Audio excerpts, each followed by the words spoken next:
ಮತ್ತೊಮ್ಮೆ ಕರ್ನಾಟಕದ ವಿವಿಧ ಸ್ಪರ್ಧಾತ್ಮಕ ಪರೀಕ್ಷೆಗಳಿಗೆ ತಯಾರಿ ನಡೆಸಿರ್ತಕ್ಕಂಥ ಎಲ್ರಿಗೂ ಈ ಒಂದು ವಿಡಿಯೋ ಸೆಷನ್ಗೆ ಮತ್ತೊಮ್ಮೆ ಸ್ವಾಗತ. ನಾನು ಅಮರೇಶ್ ಪೋತ್ನಾಳ್. ಸೊ ಇಲ್ಲಿ ನನ್ನ ಒಂದು ಕಿರು ಪರಿಚಯ ಇದೆ, ನಿಮಗೆಲ್ಲ ಗೊತ್ತಿದೆ. B from PESIT, M Tech from IIT Kharagpur ಮತ್ತು ಬೇರೆ ಬೇರೆ ಪರೀಕ್ಷೆಗಳಲ್ಲಿ ಪಾಸ್ ಆಗಿರ್ತಕ್ಕಂಥ ಡೀಟೇಲ್ಸ್ ಇಲ್ಲಿದೆ. ಓಕೆ, ಸೊ ಹಾಗಾದ್ರೆ ಬನ್ನಿ 2020 ಸೆಪ್ಟೆಂಬರ್ ತಿಂಗಳ ಪಾರ್ಟ್ 2 ಕರೆಂಟ್ ಇವೆಂಟ್ಸ್ ಅಥವಾ ವೀಕ್ 2 ಕರೆಂಟ್ ಇವೆಂಟ್ಸಲ್ಲಿ ಮೊದಲನೇ ಪ್ರಶ್ನೆ, ಕ್ವಶನ್ ನಂಬರ್ 1 ನೋಡಿ. ಈ ಬಾರಿಯ ಜಗತ್ ಪ್ರಸಿದ್ಧ ಮೈಸೂರು ದಸರಾ ಉತ್ಸವವನ್ನು ಯಾರು ಉದ್ಘಾಟಿಸುವರು? Okay, who will inaugurate the world famous Mysuru Dasara festival this time? Okay ನೋಡಿ, ಯಾರು? BS ಯಡಿಯೂರಪ್ಪ ಅವರ, ಸುಧಾಮೂರ್ತಿ ಅವರ, 5 COVID-19 ವಾರಿಯರ್ಸಾ ಅಥವಾ ಮೈಸೂರು ಮೇಯರ್ ಅವರ ಅಂದರೆ? ಸೊ ಸರಿಯಾದ ಉತ್ತರ ನೋಡಿ, 5 COVID-19 ವಾರಿಯರ್ಸು ಈ ಸಲದ ದಸರಾ ಉತ್ಸವವನ್ನು ಉದ್ಘಾಟನೆಯನ್ನು ಮಾಡ್ತಾ ಇದ್ದಾರೆ. ಪ್ರತಿ ಸಲ ಸೊ ವೆರಿ ಫೇಮಸ್ ಆಗಿರ್ತಕ್ಕಂಥ ಪರ್ಸನಾಲಿಟೀಸ್ನ ಕರೆಸಿ ಅಲ್ಲಿ ಉದ್ಘಾಟನೆಯನ್ನು ಮಾಡಿಸ್ತಾ ಇದ್ರು. ಈ ಸಲ COVID-19 ಟೈಮ್ ಇರೋದ್ರಿಂದ ಸರಳ ದಸರಾವನ್ನು ಆಚರಿಸಲು ನಿರ್ಧಾರವನ್ನು ಮಾಡಿದ್ದಾರೆ. ಜೊತೆಗೆ ಆ ಒಂದು COVID-19 ವಿರುದ್ಧ ಹೋರಾಡ್ತಕ್ಕಂಥ ಕೋವಿಡ್ ವಾರಿಯರ್ಸನ್ನೇ ಕರೆಸಿ ಈ ಒಂದು ದಸರಾ ಉತ್ಸವವನ್ನು ಉದ್ಘಾಟನೆ ಮಾಡಬೇಕು ಅನ್ನೋ ಉದ್ದೇಶವನ್ನು ರಾಜ್ಯ ಸರ್ಕಾರ ಇಟ್ಕೊಂಡಿದೆ. ಸೊ ಆದ್ದರಿಂದ ಇದು ಭಾಳ ಇಂಪಾರ್ಟೆಂಟ್ ಆಗಿರ್ತಕ್ಕಂಥ ಪ್ರಶ್ನೆ ಆಗುತ್ತೆ. 5 ಕೋವಿಡ್ ವಾರಿಯರ್ಗಳನ್ನು ಕರೆಸಿ ಈ ಒಂದು ದಸರಾ ಉತ್ಸವವನ್ನು ಉದ್ಘಾಟನೆಯನ್ನು ಮಾಡ್ತಾ ಇದ್ದಾರೆ. ನೋಡಿ, 5 COVID-19 warriors to inaugurate low key Dasara festivities this year. All traditional events to be restricted to Chamundeshwari temple and Ambavilasa palace. Okay, so ಹಾಗಾದರೆ 5 COVID-19 ವಾರಿಯರ್ಸ್ ಯಾರ್ಯಾರನ್ನ ಕರೆಸ್ತಾರೆ ಅಂದರೆ, ಒಬ್ಬರು ಅದರಲ್ಲಿ ಡಾಕ್ಟರ್ ಇರ್ತಾರೆ, ಇನ್ನೊಬ್ಬರು ನರ್ಸು, ಇನ್ನೊಬ್ಬರು ಸಿವಿಕ್ ವರ್ಕರ್ ಅಥವಾ ಪೌರ ಕಾರ್ಮಿಕರು ಅಂತ ಕರಿತೀವಲ್ವ, ಹಾಗೂ 4ನೇವರು ಹೆಲ್ತ್ ಆ್ಯಕ್ಟಿವಿಸ್ಟ್ ಆಗ್ತಾರೆ. ಸೊ ಹೆಲ್ತ್ ಆ್ಯಕ್ಟಿವಿಸ್ಟ್ ಯಾರಂದರೆ ನಿಮಗೆಲ್ಲ ಗೊತ್ತಿರುತ್ತೆ. ಸೊ ಅಂದರೆ ನರ್ಸು ಡಾಕ್ಟರ್ಗಳನ್ನ ಬಿಟ್ಟು ಈ ಆಶಾ ಕಾರ್ಯಕರ್ತೆಯರು ಮತ್ತು ಇನ್ನಿತರ ಅಂಗನವಾಡಿ ಕಾರ್ಯಕರ್ತೆಯರಾಗಿರ್ಬೋದು, ಬೇರೆ ಬೇರೆ ಹೆಲ್ತ್ ಆ್ಯಕ್ಟಿವಿಸ್ಟ್ ಯಾರಿದ್ದಾರೋ ಅವರಲ್ಲಿ ಒಬ್ಬರನ್ನ ಕರೆಸ್ತಾ ಇದ್ದಾರೆ. ಮತ್ತು 5ನೇ COVID-19 ವಾರಿಯರು ಪೊಲೀಸರು. ಸೊ ಈ 5 ಜನರನ್ನು ಕರೆಸಿ ಉದ್ಘಾಟನೆ ಮಾಡಬೇಕು ಅಂತಕ್ಕಂಥ ನಿರ್ಧಾರಕ್ಕೆ ಬಂದಿದ್ದಾರೆ. ಓಕೆ, ಆಮೇಲೆ ಈ ವರ್ಷದ ದಸರಾ ಸರಳವಾಗಿರುತ್ತೆ ಅಂತ ಹೇಳ್ತಾ ಇದ್ದಾರೆ. ಯಾವುದೇ ರೀತಿಯ ಯುವ ದಸರಾ ಇರೋದಿಲ್ಲ, ಫ್ಲವರ್ ಎಕ್ಸಿಬಿಷನ್ ಇರೋದಿಲ್ಲ, ಸ್ಪೋರ್ಟ್ಸ್ ಆ್ಯಕ್ಟಿವಿಟೀಸ್ ಇರೋದಿಲ್ಲ, ಫುಡ್ ಮೇಳಗಳು ಇರೋದಿಲ್ಲ ಮತ್ತು ಬೇರೆ ಬೇರೆ ಅದರ್ ಈವೆಂಟ್ಸು ಯಾವುದೂ ಇರೋದಿಲ್ಲ ಅಂತಕ್ಕಂಥದ್ದು. ಓಕೆ, ಜೊತೆಗೆ ಜಂಬೂ ಸವಾರಿ ಕೂಡ ಕೇವಲ ಆ ಅಂಬಾವಿಲಾಸ ಅರಮನೆ ಏನಿದೆಯೋ ಅದರ ಒಂದು ಪ್ರಿಮೇಜಸ್ಸಲ್ಲಿ ಮಾತ್ರ ಇರುತ್ತೆ. ಸೊ ಬನ್ನಿ ಮಂಟಪದವರೆಗೂ ಹೋಗ್ತಾ ಇತ್ತು ಜಂಬೂ ಸವಾರಿ, ಅದು ಈ ಸಲ ಇರೋದಿಲ್ಲ. ಸೊ ನೆನ್ಪಿಡ್ಬೇಕು. ಓಕೆ, ಆಮೇಲೆ ಆನೆಗಳನ್ನು ಕೂಡ ಕೇವಲ 5-6 ಆನೆಗಳನ್ನು ಮಾತ್ರ ಕರೆಸ್ತಾ ಇದ್ದಾರೆ. ಸೊ ಏನೇ ಆಗಲಿ ಅಲ್ಲಿರ್ತಕ್ಕಂಥ ಈವೆಂಟ್ಸ್ಗಳು ಕೇವಲ ಚಾಮುಂಡೇಶ್ವರಿ ಟೆಂಪಲ್ ಮತ್ತು ಅಂಬಾವಿಲಾಸ ಪ್ಯಾಲೇಸ್ಗೆ ಮಾತ್ರ ರಿಸ್ಟ್ರಿಕ್ಷನ್ ಮಾಡ್ತಾ ಇದ್ದಾರೆ. ಸೊ ಇಷ್ಟು ಈ ಒಂದು ದಸರಾ ಬಗ್ಗೆ ತಿಳ್ಕೊಳ್ಬೇಕಾಗುತ್ತೆ. ಓಕೆ, ಸೊ ನೆಕ್ಸ್ಟ್ 2ನೇ ಪ್ರಶ್ನೆ, ನಾನು ಆಲ್ರೆಡಿ ಹೇಳ್ತಾ ಇದ್ದೆ, ಫಾರ್ಮ್ ಬಿಲ್ಸ್ ಅಥವಾ ಅಗ್ರಿಕಲ್ಚರಲ್ ಬಿಲ್ಸ್ಗಳನ್ನು ಕೇಂದ್ರ ಸರ್ಕಾರ 3 ಬಿಲ್ಗಳನ್ನು ತಂದಿದೆ. ಆ 3 ಬಿಲ್ಗಳು ರೈತರ ಒಂದು ಏಳಿಗೆಗಾಗಿ ತರ್ತಾ ಇದ್ದೀವಿ ಅಂತ ಕೇಂದ್ರ ಸರ್ಕಾರ ಹೇಳಿದರೆ, ಇಲ್ಲ ಅವು ರೈತರಿಗೆ ತೊಂದರೆ ಆಗ್ತವೆ ಅಂತ ವಿರೋಧ ಪಕ್ಷಗಳು ಹೇಳ್ತಾ ಇದ್ದಾವೆ. ಸೊ ಹಾಗಾಗಿ ಇವು ಭಾಳ ಇಂಪಾರ್ಟೆಂಟ್ ಆಗಿರ್ತಕ್ಕಂಥ ಡಿಸ್ಕಷನ್ ಆಗ್ತಾ ಇದೆ. ಆ್ಯಕ್ಚುಲಿ ಇವುಗಳ ಮೇಲೆ ನಾನು ಸಪ್ರೇಟ್ ಆಗಿರ್ತಕ್ಕಂಥ ವೀಡಿಯೋಗಳನ್ನೇ ತರಬೇಕಂತ ಪ್ಲಾನ್ ಮಾಡಿದ್ದೀನಿ. ನೋಡೋಣ ಎಷ್ಟು ಸಾಧ್ಯ ಆಗುತ್ತೆ. ಸದ್ಯಕ್ಕೆ ಕರೆಂಟ್ ಇವೆಂಟ್ಸಲ್ಲಿ ಎಷ್ಟು ಡಿಸ್ಕಷನ್ ಮಾಡ್ಬೋದು ನಾವು, ಸೊ ಅಷ್ಟನ್ನು ಇಲ್ಲಿ ತಿಳ್ಕೊಳ್ತಾ ಹೋಗೋಣ. ಓಕೆ, ಹಾಗಾದರೆ ಆ 3 ಬಿಲ್ಗಳು ಯಾವುವು, ಅವುಗಳ ಉದ್ದೇಶ ಏನಿದೆ, ಅವುಗಳನ್ನ ಯಾಕೆ ತರ್ತಾ ಇದೆ ಅಂತ ನೋಡ್ತಾ ಹೋಗೋಣ. ಮೊದಲನೇ ಬಿಲ್ ಏನಾಗುತ್ತೆ ನೋಡಿ, ಕ್ವಶನ್ ನಂಬರ್ 2 ಅಲ್ಲಿ ಹಾಕಿದ್ದೀನಿ. ಕೃಷಿ ಉತ್ಪನ್ನ ವ್ಯಾಪಾರ ಮತ್ತು ವಾಣಿಜ್ಯ ಉತ್ತೇಜನ ಮತ್ತು ಸೌಲಭ್ಯ ಮಸೂದೆ 2020. Okay, the farmers produce trade and commerce promotion and facilitation bill 2020 ಅಂತ ಇದು ಮೊದಲನೇ ಮಸೂದೆ ಆಗುತ್ತೆ. ಅಂದರೆ ಈ ಸೆಷನ್ ನಡೆಯೋದಕ್ಕೆ ಮುಂಚೆ ಏನಾಗಿತ್ತು, ಆರ್ಡಿನೆನ್ಸ್ ತಂದಿದ್ರು ಅಥವಾ ಸುಗ್ರೀವಾಜ್ಞೆಗಳನ್ನ ತಂದಿದ್ರು ಇವೇ ಬಿಲ್ಗಳ ಮೇಲೆ. ಅಂದರೆ ಸೆಷನ್ ನಡೆದೇ ಇರೋಂಥ ಟೈಮಲ್ಲಿ ರಾಷ್ಟ್ರಪತಿಗಳ ಒಪ್ಪಿಗೆಯೊಂದಿಗೆ ಸುಗ್ರೀವಾಜ್ಞೆಗಳನ್ನು ತರ್ಬೋದಾಗುತ್ತೆ. ಸೊ ಅದೆಲ್ಲ ನಿಮಗೆ ಗೊತ್ತಿರ್ಬೋದು. ಸೊ ಯಾವಾಗ ಸೆಷನ್ ನಡೀತಾ ಇರುತ್ತೋ ಆವಾಗ ನಾವು ಆರ್ಡಿನೆನ್ಸಸ್ ಅಥವಾ ಸುಗ್ರೀವಾಜ್ಞೆಗಳನ್ನು ತರೋದಕ್ಕಾಗೋದಿಲ್ಲ. ಅವುಗಳನ್ನು ಲೋಕಸಭೆ ಮತ್ತು ರಾಜ್ಯಸಭೆಯಲ್ಲಿ ಮಂಡಿಸಿ ಪಾಸ್ ಮಾಡಿಕೊಂಡು ರಾಷ್ಟ್ರಪತಿಗಳ ಅಂಕಿತದೊಂದಿಗೆ ಮಸೂದೆಗಳನ್ನು ಕಾಯ್ದೆಯಾಗಿ ಮಾಡ್ಕೋಬೇಕಾಗುತ್ತೆ. ಆದ್ದರಿಂದ ಈಗ ಸೆಷನ್ ನಡೀತಾ ಇರೋದ್ರಿಂದ ಈ ಒಂದು ಮಸೂದೆಗಳನ್ನು ಮಂಡಿಸ್ತಾ ಇದ್ದಾರೆ ಕೇಂದ್ರ ಸರ್ಕಾರ. ಓಕೆ, ಅದರಲ್ಲಿ ಮೊದಲನೇ ಮಸೂದೆ the farmers produce trade and commerce. ನೋಡಿ, ಕೃಷಿ ಉತ್ಪನ್ನ, ಟ್ರೇಡ್ ಆ್ಯಂಡ್ ಕಾಮರ್ಸ್ ಅಂದರೆ ವ್ಯಾಪಾರ ಮತ್ತು ವಾಣಿಜ್ಯ, ಅವುಗಳ ಪ್ರಮೋಷನ್ ಆ್ಯಂಡ್ ಫೆಸಿಲಿಟೇಷನ್ ಅಂದರೆ ಉತ್ತೇಜನ ಮತ್ತು ಸೌಲಭ್ಯಗಳ ಮಸೂದೆ 2020. ಇದು ಮೊದಲನೇ ಬಿಲ್ ಆಗುತ್ತೆ. ಈ ಬಿಲ್ಲಲ್ಲಿ ಏನು ಹೇಳ್ತಾ ಇದ್ದಾರೆ ಅಂತಕ್ಕಂಥದ್ದು ಇಲ್ಲಿ ನೋಡೋಣ.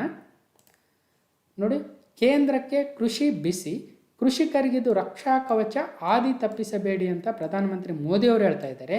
ಪಂಜಾಬ್ ಹರಿಯಾಣದಲ್ಲಿ ರೈತಾಕ್ರೋಶ ತೀವ್ರವಾಗ್ತಾ ಇದೆ. ಈಗ ಅದು ದೇಶದಾದ್ಯಂತ ತೆಗೆದುಕೊಳ್ತಾ ಇದೆ. ಸೊ ಆ 3 ಬಿಲ್ಗಳಿಗೆ ಈಗ ಹೋರಾಟಗಳಾಗ್ತಾ ಇದ್ದಾವೆ.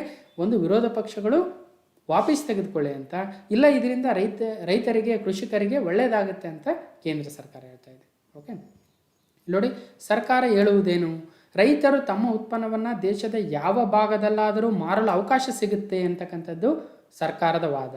ಜೊತೆಗೆ ಕೃಷಿ ವಲಯದಲ್ಲಿ ಹೂಡಿಕೆ ಹೆಚ್ಚಿ ಉದ್ಯೋಗ ಅವಕಾಶ ಸೃಷ್ಟಿ, ರೈತರ ಆದಾಯ ದುಪ್ಪಟ್ಟಾಗುತ್ತೆ ಅಂತಕ್ಕಂಥದ್ದು ಸರ್ಕಾರದ ವಾದ. ಆದರೆ ಪ್ರತಿಪಕ್ಷಗಳ ಆಕ್ಷೇಪವೇನಾಗುತ್ತೆ, ರಾಜ್ಯದ ಅಧಿಕಾರ ಮೊಟಕಾಗಲಿದೆ ಮತ್ತು APMC ಅವನತಿಗೆ ಕಾರಣವಾಗುತ್ತೆ ಅಂತ ಹೇಳ್ತಾ ಇದ್ದಾರೆ.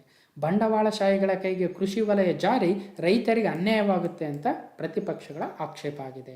ಓಕೆ, ಈ 3 ಕೃಷಿ ವಿಧೇಯಕಗಳು ಐತಿಹಾಸಿಕವಾಗಿದ್ದು ರೈತರಿಗೆ ನಿಜವಾದ ಸ್ವಾತಂತ್ರ್ಯ ನೀಡುತ್ತವೆ.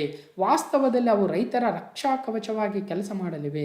ಆದರೆ ಪ್ರತಿಪಕ್ಷಗಳು ಸರ್ಕಾರಕ್ಕೆ ಕನಿಷ್ಠ ಬೆಂಬಲ ಬೆಲೆ ಯೋಜನೆ ರದ್ದುಪಡಿಸುತ್ತಿದೆ, ಆಹಾರ ಧಾನ್ಯ ಖರೀದಿಸುವುದಿಲ್ಲ ಎಂದು ತಪ್ಪು ಮಾಹಿತಿ ನೀಡುವ ಮೂಲಕ ರೈತರ ದಿಕ್ಕು ತಪ್ಪಿಸ್ತಿವೆ ಅಂತ ಪ್ರಧಾನಿ ನರೇಂದ್ರ ಮೋದಿ ಅವರು ಹೇಳ್ತಾ ಇದ್ದಾರೆ. ಸೊ ಇವೆಲ್ಲ ನಾವು ತಿಳ್ಕೊಬೇಕಾಗುತ್ತೆ. ಏನು ಪ್ರತಿಪಕ್ಷಗಳ ವಾದ, ಏನು ಸರ್ಕಾರದ ಏನು ಹೇಳ್ತಾ ಇದೆ ಸರ್ಕಾರ ಅಂತಕ್ಕಂಥದ್ದು. ಈ ವಿಚಾರಗಳು KS ಮೇನ್ಸಲ್ಲಾಗಿರ್ಬೋದು ಅಥವಾ ಡೈರೆಕ್ಟ್ ಕ್ವಶನ್ಗಳಲ್ಲಾಗಿರ್ಬೋದು ನಮಗೆ ಯೂಸ್ ಆಗ್ತವೆ. ಸೊ ಹಾಗಾದರೆ ಮೊದಲನೇ ಒಂದು ಕಾಯ್ದೆ ಅಂತ ಹೇಳ್ತಾ ಇದ್ದೆ ನೋಡಿ, farmers produce trade and commerce promotion and facilitation bill 2020 features ಏನೇನಿದ್ದಾವೆ ಅಂತ. Okay, Modi government committed to double farmers income ಅಂತ. ಸೊ ಹಾಗಾದರೆ ಈ ಒಂದು ಬಿಲ್, ಮೊದಲನೇ ಬಿಲ್ಲಲ್ಲಿರ್ತಕ್ಕಂಥ, ಮೊದಲನೇ ಮಸೂದೆಯಲ್ಲಿರ್ತಕ್ಕಂಥ ವಿಚಾರಗಳು ಏನೇನಿದಾವೆ ಅಂದರೆ, ಮೊದಲನೇ ನೋಡಿ, farmers can now sell their agricultural produce at a place of each choice at a better price, increasing number of potential buyers. ಅಂದರೆ ಈಗೇನಾಗ್ತಾ ಇತ್ತು, ರೈತರು ತಾವು ಬೆಳೆದಿರ್ತಕ್ಕಂಥ ಬೆಳೆಗಳನ್ನು APMCಗಳಿಗೆ ತೆಗೆದುಕೊಂಡು ಹೋಗಿ ಅಲ್ಲಿ ಮಾರಾಟ ಮಾಡಬೇಕಾಗಿತ್ತು. ಅಂದರೆ ಇಲ್ಲಿ ತೆಗೆದುಕೊಂಡು ಹೋಗ್ತಕ್ಕಂಥ ಖರ್ಚಿತ್ತು ಮತ್ತು ತೆಗೆದುಕೊಂಡು ಹೋದ್ಮೇಲೆ ಅಲ್ಲೇನು ಬೆಲೆ ನಡೀತಾ ಇದೆಯೋ ಆ ಬೆಲೆಗೆ ಮಾರಬೇಕಾಗಿರ್ತಕ್ಕಂಥ ಅನಿವಾರ್ಯತೆ ಇತ್ತು ಒಂದು. ಓಕೆ, ಯಾಕಂದರೆ ಮತ್ತೆ ವಾಪಸ್ ತೆಗೆದುಕೊಂಡು ಬರೋಕ್ಕಾಗಲ್ಲ ಆ ಒಂದು ಪ್ರಾಡಕ್ಟ್ಗಳನ್ನ ಅಥವಾ ತನ್ನ ಒಂದು ಉತ್ಪಾದನೆಗಳನ್ನು ರೈತ. ಸೊ ಆದ್ದರಿಂದ ಈಗೇನು ಮಾಡ್ತಾಯಿದ್ರು, ಈ ಕಾಯ್ದೆಯಲ್ಲಿ ತನಗೆ ಬೇಕಾಗಿರ್ತಕ್ಕಂಥ ಪ್ಲೇಸಲ್ಲೇ ಮಾರಾಟ ಮಾಡ್ಬೋದು. APMCಗೆ ತೆಗೆದುಕೊಂಡು ಹೋಗ್ತಕ್ಕಂಥ ಅವಶ್ಯಕತೆ ಇಲ್ಲ. ಬೇರೆಯವರಿಗೆ, ರಿಟೇಲರ್ಸ್ಗೆ ಅಥವಾ ಮಿಲ್ಲರ್ಸ್ಗೆ ಇಲ್ಲೇ ತನ್ನ ಹೊಲದಲ್ಲಿನೇ ಮಾರಾಟ ಮಾಡ್ಬೋದು ಮತ್ತು ಒಳ್ಳೆ ಪ್ರೈಸ್ಗೆ ಅಂತಕ್ಕಂಥದ್ದು ಒಂದು ಅಂಶ ಆಗುತ್ತೆ.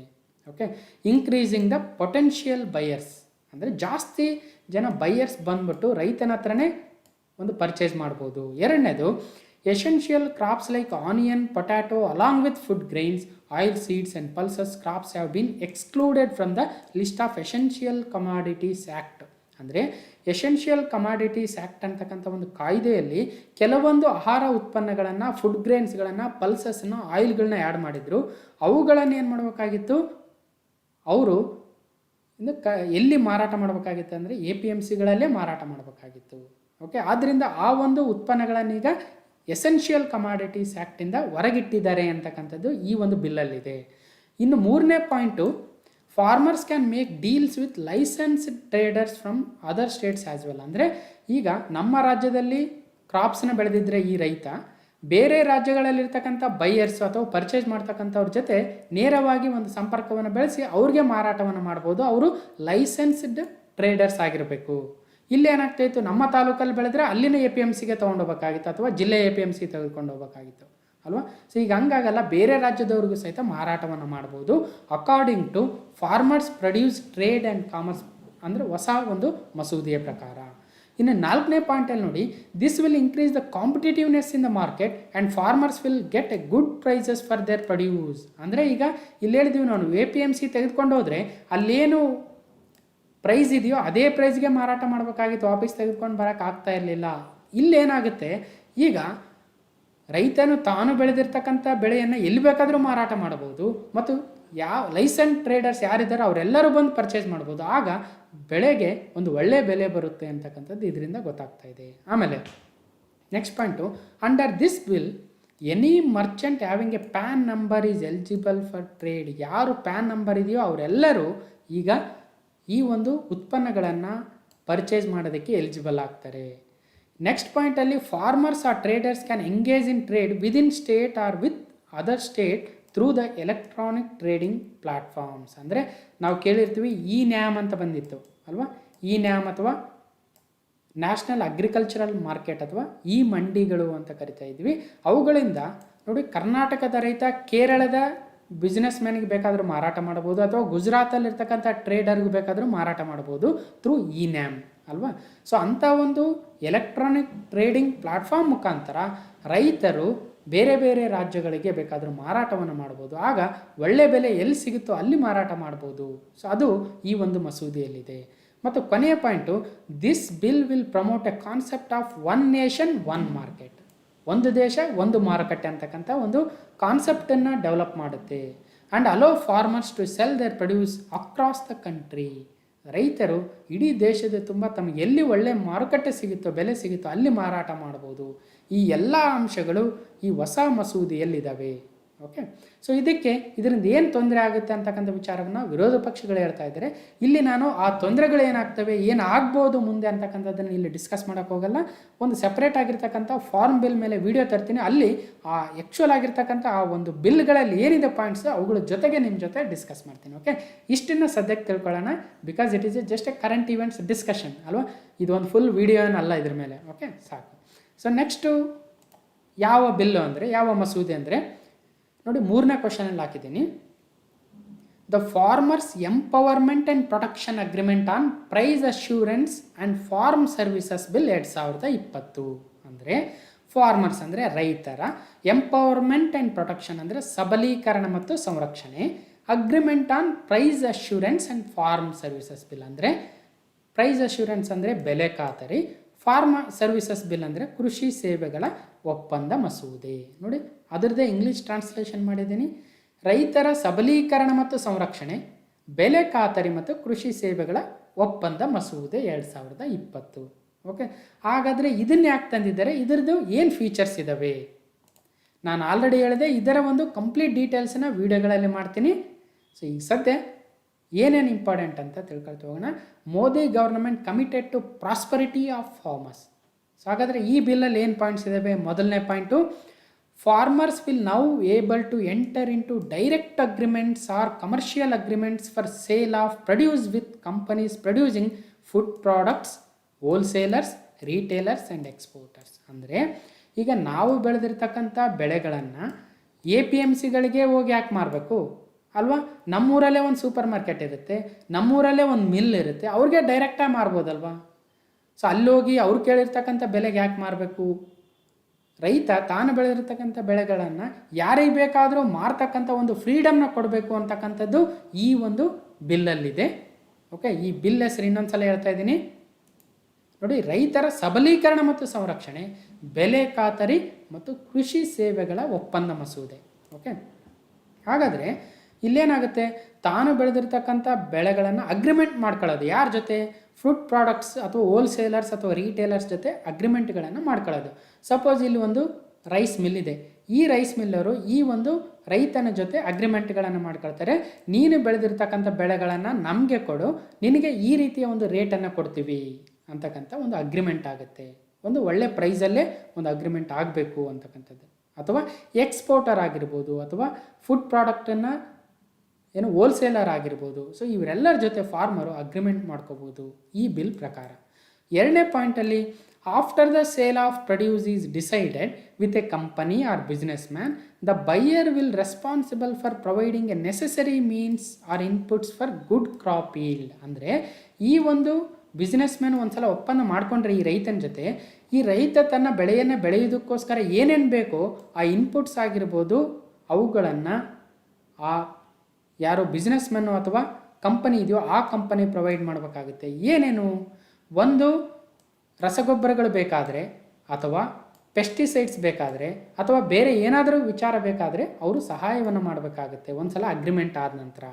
3ನೇ ಪಾಯಿಂಟಲ್ಲಿ ಏನಿದೆ, proper agricultural machinery and equipment will be arranged by the buyer.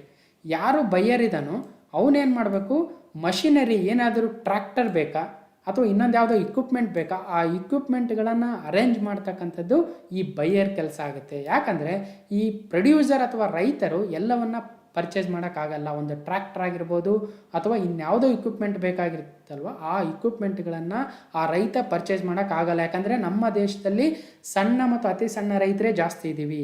ಹಾಗಾಗಿ ಈ ಬೈಯರ್ ಏನು ಮಾಡ್ಬೋದು, ಸೊ ಆ ಎಲ್ಲ ಒಂದು ಇಕ್ವಿಪ್ಮೆಂಟ್ಗಳನ್ನು ಆ ರೈತನಿಗೆ ಕೊಡ್ಬೋದು. Okay, next the buyer will provide a technical guidance and advice to the farmer must take full partial responsibility of crop risk. ಅಂದರೆ ಒಂದು ಟೆಕ್ನಿಕಲ್ ಗೈಡೆನ್ಸನ್ನು ಮತ್ತು ಅಡ್ವೈಸ್ಗಳನ್ನು, ಅಂದರೆ ಯಾವ ಬೆಳೆಯನ್ನು ಬೆಳೀತಾ ಇದ್ದಾನೋ ಆ ರೈತ, ಆತನಿಗೆ ಟೆಕ್ನಿಕಲ್ ಗೈಡೆನ್ಸನ್ನು ಕೊಡಬೇಕಾಗುತ್ತೆ ಮತ್ತು ಅಡ್ವೈಸ್ಗಳನ್ನು ಕಾಲಕ್ಕೆ ಕೊಡಬೇಕಾಗುತ್ತೆ. ಅದು ಈ ಬೈಯರ್ನ ಕೆಲಸ ಆಗುತ್ತೆ ಅಥವಾ ಈ ಬೈಯಿಂಗ್ ಕಂಪನಿಯ ಕೆಲಸ ಆಗುತ್ತೆ.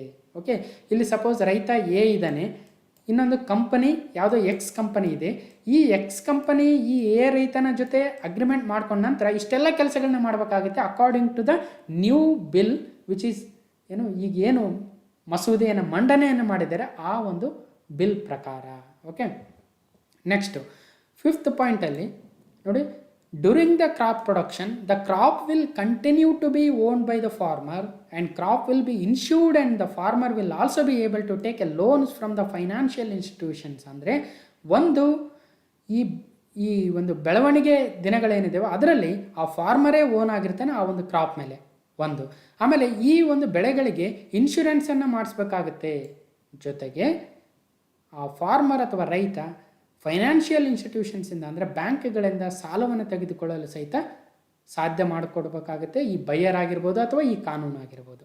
ನೆಕ್ಸ್ಟ್ ಲಾಸ್ಟ್ ಪಾಯಿಂಟಲ್ಲಿ crop grown under the agreement shall be exempted from the rules and laws relating to the sale of agricultural produce and the provisions of the essential commodity act. ಅಂದರೆ essential commodities ಆ್ಯಕ್ಟಲ್ಲಿ ಈಗ ಒಬ್ಬ ರೈತ ಏನಾದರೂ ಬೆಳೆಯನ್ನು ಬೆಳೆದಾಗ ಅದನ್ನು ಮಿಲ್ಲಿಗೆ ಕಳಿಸಿದರೆ ಆ ಮಿಲ್ಲವರು ಲೇವಿಯನ್ನು ಕೊಡಬೇಕಾಗತ್ತೆ ಸರ್ಕಾರಕ್ಕೆ. ಆ ಲೇವಿಗಳನ್ನು ಆ ಒಂದು ರೂಲ್ಸ್ ಆ್ಯಂಡ್ ಲಾಸನ್ನು ಈಗ ತೆಗೆದಿದ್ದಾರೆ. ಸೊ ಆದ್ದರಿಂದ ಇದು ಒಂದು ಒಳ್ಳೆಯ ಒಂದು ಕಾನೂನು ಮಸೂದೆ ಅಂತ ಕೇಂದ್ರ ಸರ್ಕಾರ ಹೇಳ್ತಾ ಇದೆ. ಇದರಲ್ಲಿ ಏನು ಲೂಪ್ ಹೋಲ್ಸ್ ಇದ್ದಾವೆ ಅಂತ ವಿರೋಧ ಪಕ್ಷಗಳು ಹೇಳ್ತಾ ಇದ್ದಾರೆ. ಆ ಎಲ್ಲವುಗಳನ್ನು ನಾವು ಕಾಂಪಿಟೇಟಿವ್ ಎಕ್ಸಾಮ್ಗೆ ಓದ್ತಕ್ಕಂಥವ್ರು ತಿಳಿದುಕೊಳ್ಬೇಕಾಗುತ್ತೆ. ಯಾಕಂದರೆ ಈ ಒಂದು ಕಾನೂನುಗಳ ಮಸೂದೆಗಳ ಚರ್ಚೆಯನ್ನು ಮಾಡಿ ಅಥವಾ ತುಲನಾತ್ಮಕವಾಗಿ ಬರೀರಿ, ಸರಿನಾ ಅಥವಾ ತಪ್ಪ ಅಂತಕ್ಕಂಥದ್ದನ್ನು ಎಕ್ಸಾಮ್ಗಳಲ್ಲಿ ಕೇಳ್ತಾರೆ. ಅದರಲ್ಲೂ KS ಮೇನ್ಸಲ್ಲಿ ಈ ರೀತಿಯ ಕ್ವಶನ್ಗಳು ಬರ್ತವೆ. ಅಲ್ಲಿ ನಾವು ಕೇವಲ ಒಳ್ಳೆಯ ವಿಚಾರಗಳಲ್ಲ, ಅದರಿಂದ ಆಗ್ತಕ್ಕಂಥ ತೊಂದರೆಗಳೇನಿದ್ದಾವೆ ಅವುಗಳನ್ನೂ ಸಹಿತ ಬರಿಬೇಕಾಗುತ್ತೆ. ಆ ಎಲ್ಲ ಅಂಶಗಳನ್ನು ನಾನು ಸಪ್ರೇಟ್ ಆಗಿರ್ತಕ್ಕಂಥ ವಿಡಿಯೋದಲ್ಲಿ ಪರ ವಿರೋಧಗಳ ಚರ್ಚೆಯನ್ನು ಮಾಡ್ತೀನಿ. ಇಲ್ಲಿ ಕೇವಲ ಕರೆಂಟ್ ಇವೆಂಟ್ಸ್ಗೆ ಬೇಕಾಗಿರ್ತಕ್ಕಂಥ ಇನ್ಫಾರ್ಮೇಷನ್ಗಳನ್ನ ಹೇಳ್ತಾ ಹೋಗ್ತೀನಿ. ಓಕೆ, ನೆಕ್ಸ್ಟು 3ನೇ ಬಿಲ್ಲು ಅಗತ್ಯ ಸರಕುಗಳ ತಿದ್ದುಪಡಿ ಮಸೂದೆ 2020. ಅಂದರೆ ದ ಎಸೆನ್ಷಿಯಲ್ ಕಮಾಡಿಟೀಸ್ ಬಿಲ್ 2020 ಇದು ಅಮೆಂಡ್ಮೆಂಟ್ ಬಿಲ್ ಆಗುತ್ತೆ. ಯಾಕಂದರೆ 1955ರಲ್ಲಿ ನಮ್ಮ ಎಸೆನ್ಷಿಯಲ್ ಕಮಾಡಿಟೀಸ್ ಆ್ಯಕ್ಟ್ ಇತ್ತು. ಓಕೆ, ಈಗ ಅದರ ತಿದ್ದುಪಡಿ ಮಸೂದೆಯನ್ನು ಮಂಡನೆಯನ್ನು ಮಾಡಿದ್ದಾರೆ. ಹಾಗಾದರೆ ಅಗತ್ಯ ಸರಕುಗಳ ತಿದ್ದುಪಡಿ ಮಸೂದೆ 2020ರ ಫೀಚರ್ಸ್ ಏನು, ಲಕ್ಷಣಗಳು ಏನಿದ್ದಾವೆ ಅಂದರೆ ನೋಡಿ, ಫಸ್ಟ್ ಆಫ್ ಆಲು ಈ ಎಸೆನ್ಷಿಯಲ್ ಕಮಾಡಿಟೀಸ್ ಆ್ಯಕ್ಟ್ ಅಂದರೆ ಏನು ಅಂದರೆ it is a law that gives the centre and state governments the power to regulate the production, supply, distribution and prices of commodities. ಈಗ ನೋಡಿ, ಆನಿಯನ್ ಬೆಲೆ ಜಾಸ್ತಿ ಆದಾಗ ಆನಿಯನ್ ರಫ್ತು ಮಾಡೋದನ್ನು ನಿಷೇಧವನ್ನು ಮಾಡ್ತಾರೆ.